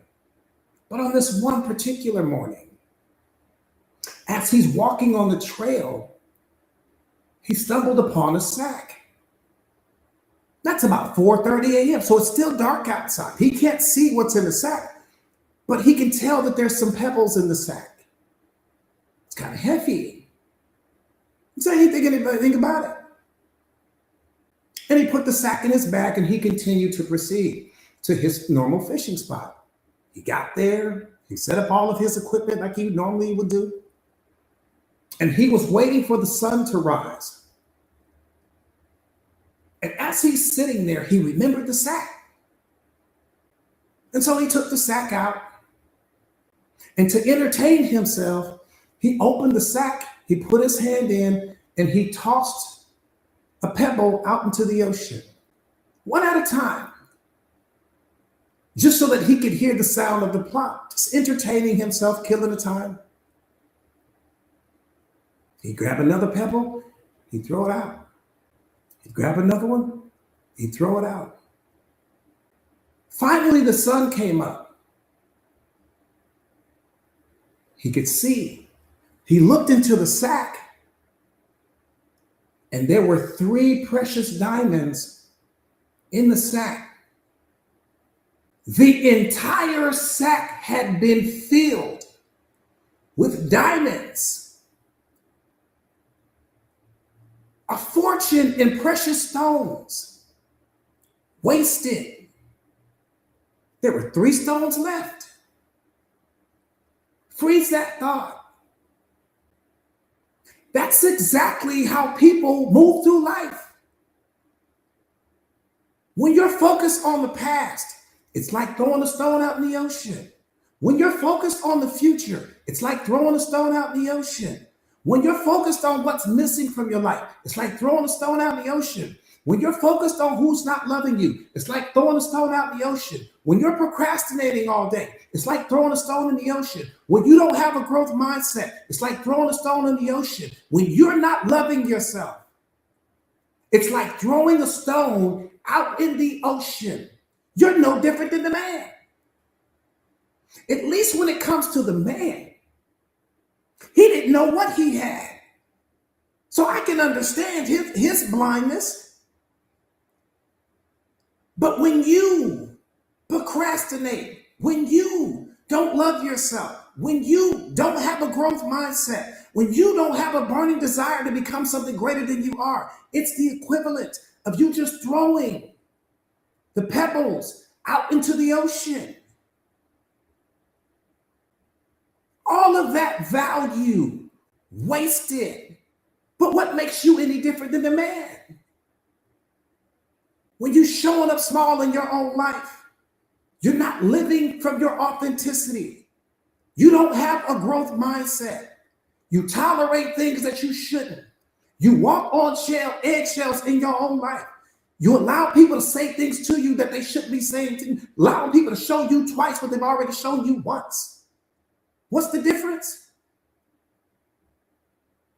The man couldn't become the greatest version of himself because he had thrown all of those stones away with the exception of the 3. What's your excuse? I understand his, but what's yours?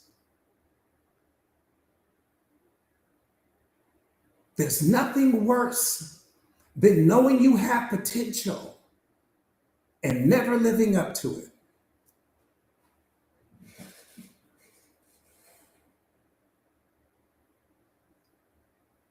I'm gonna set my mic down on that.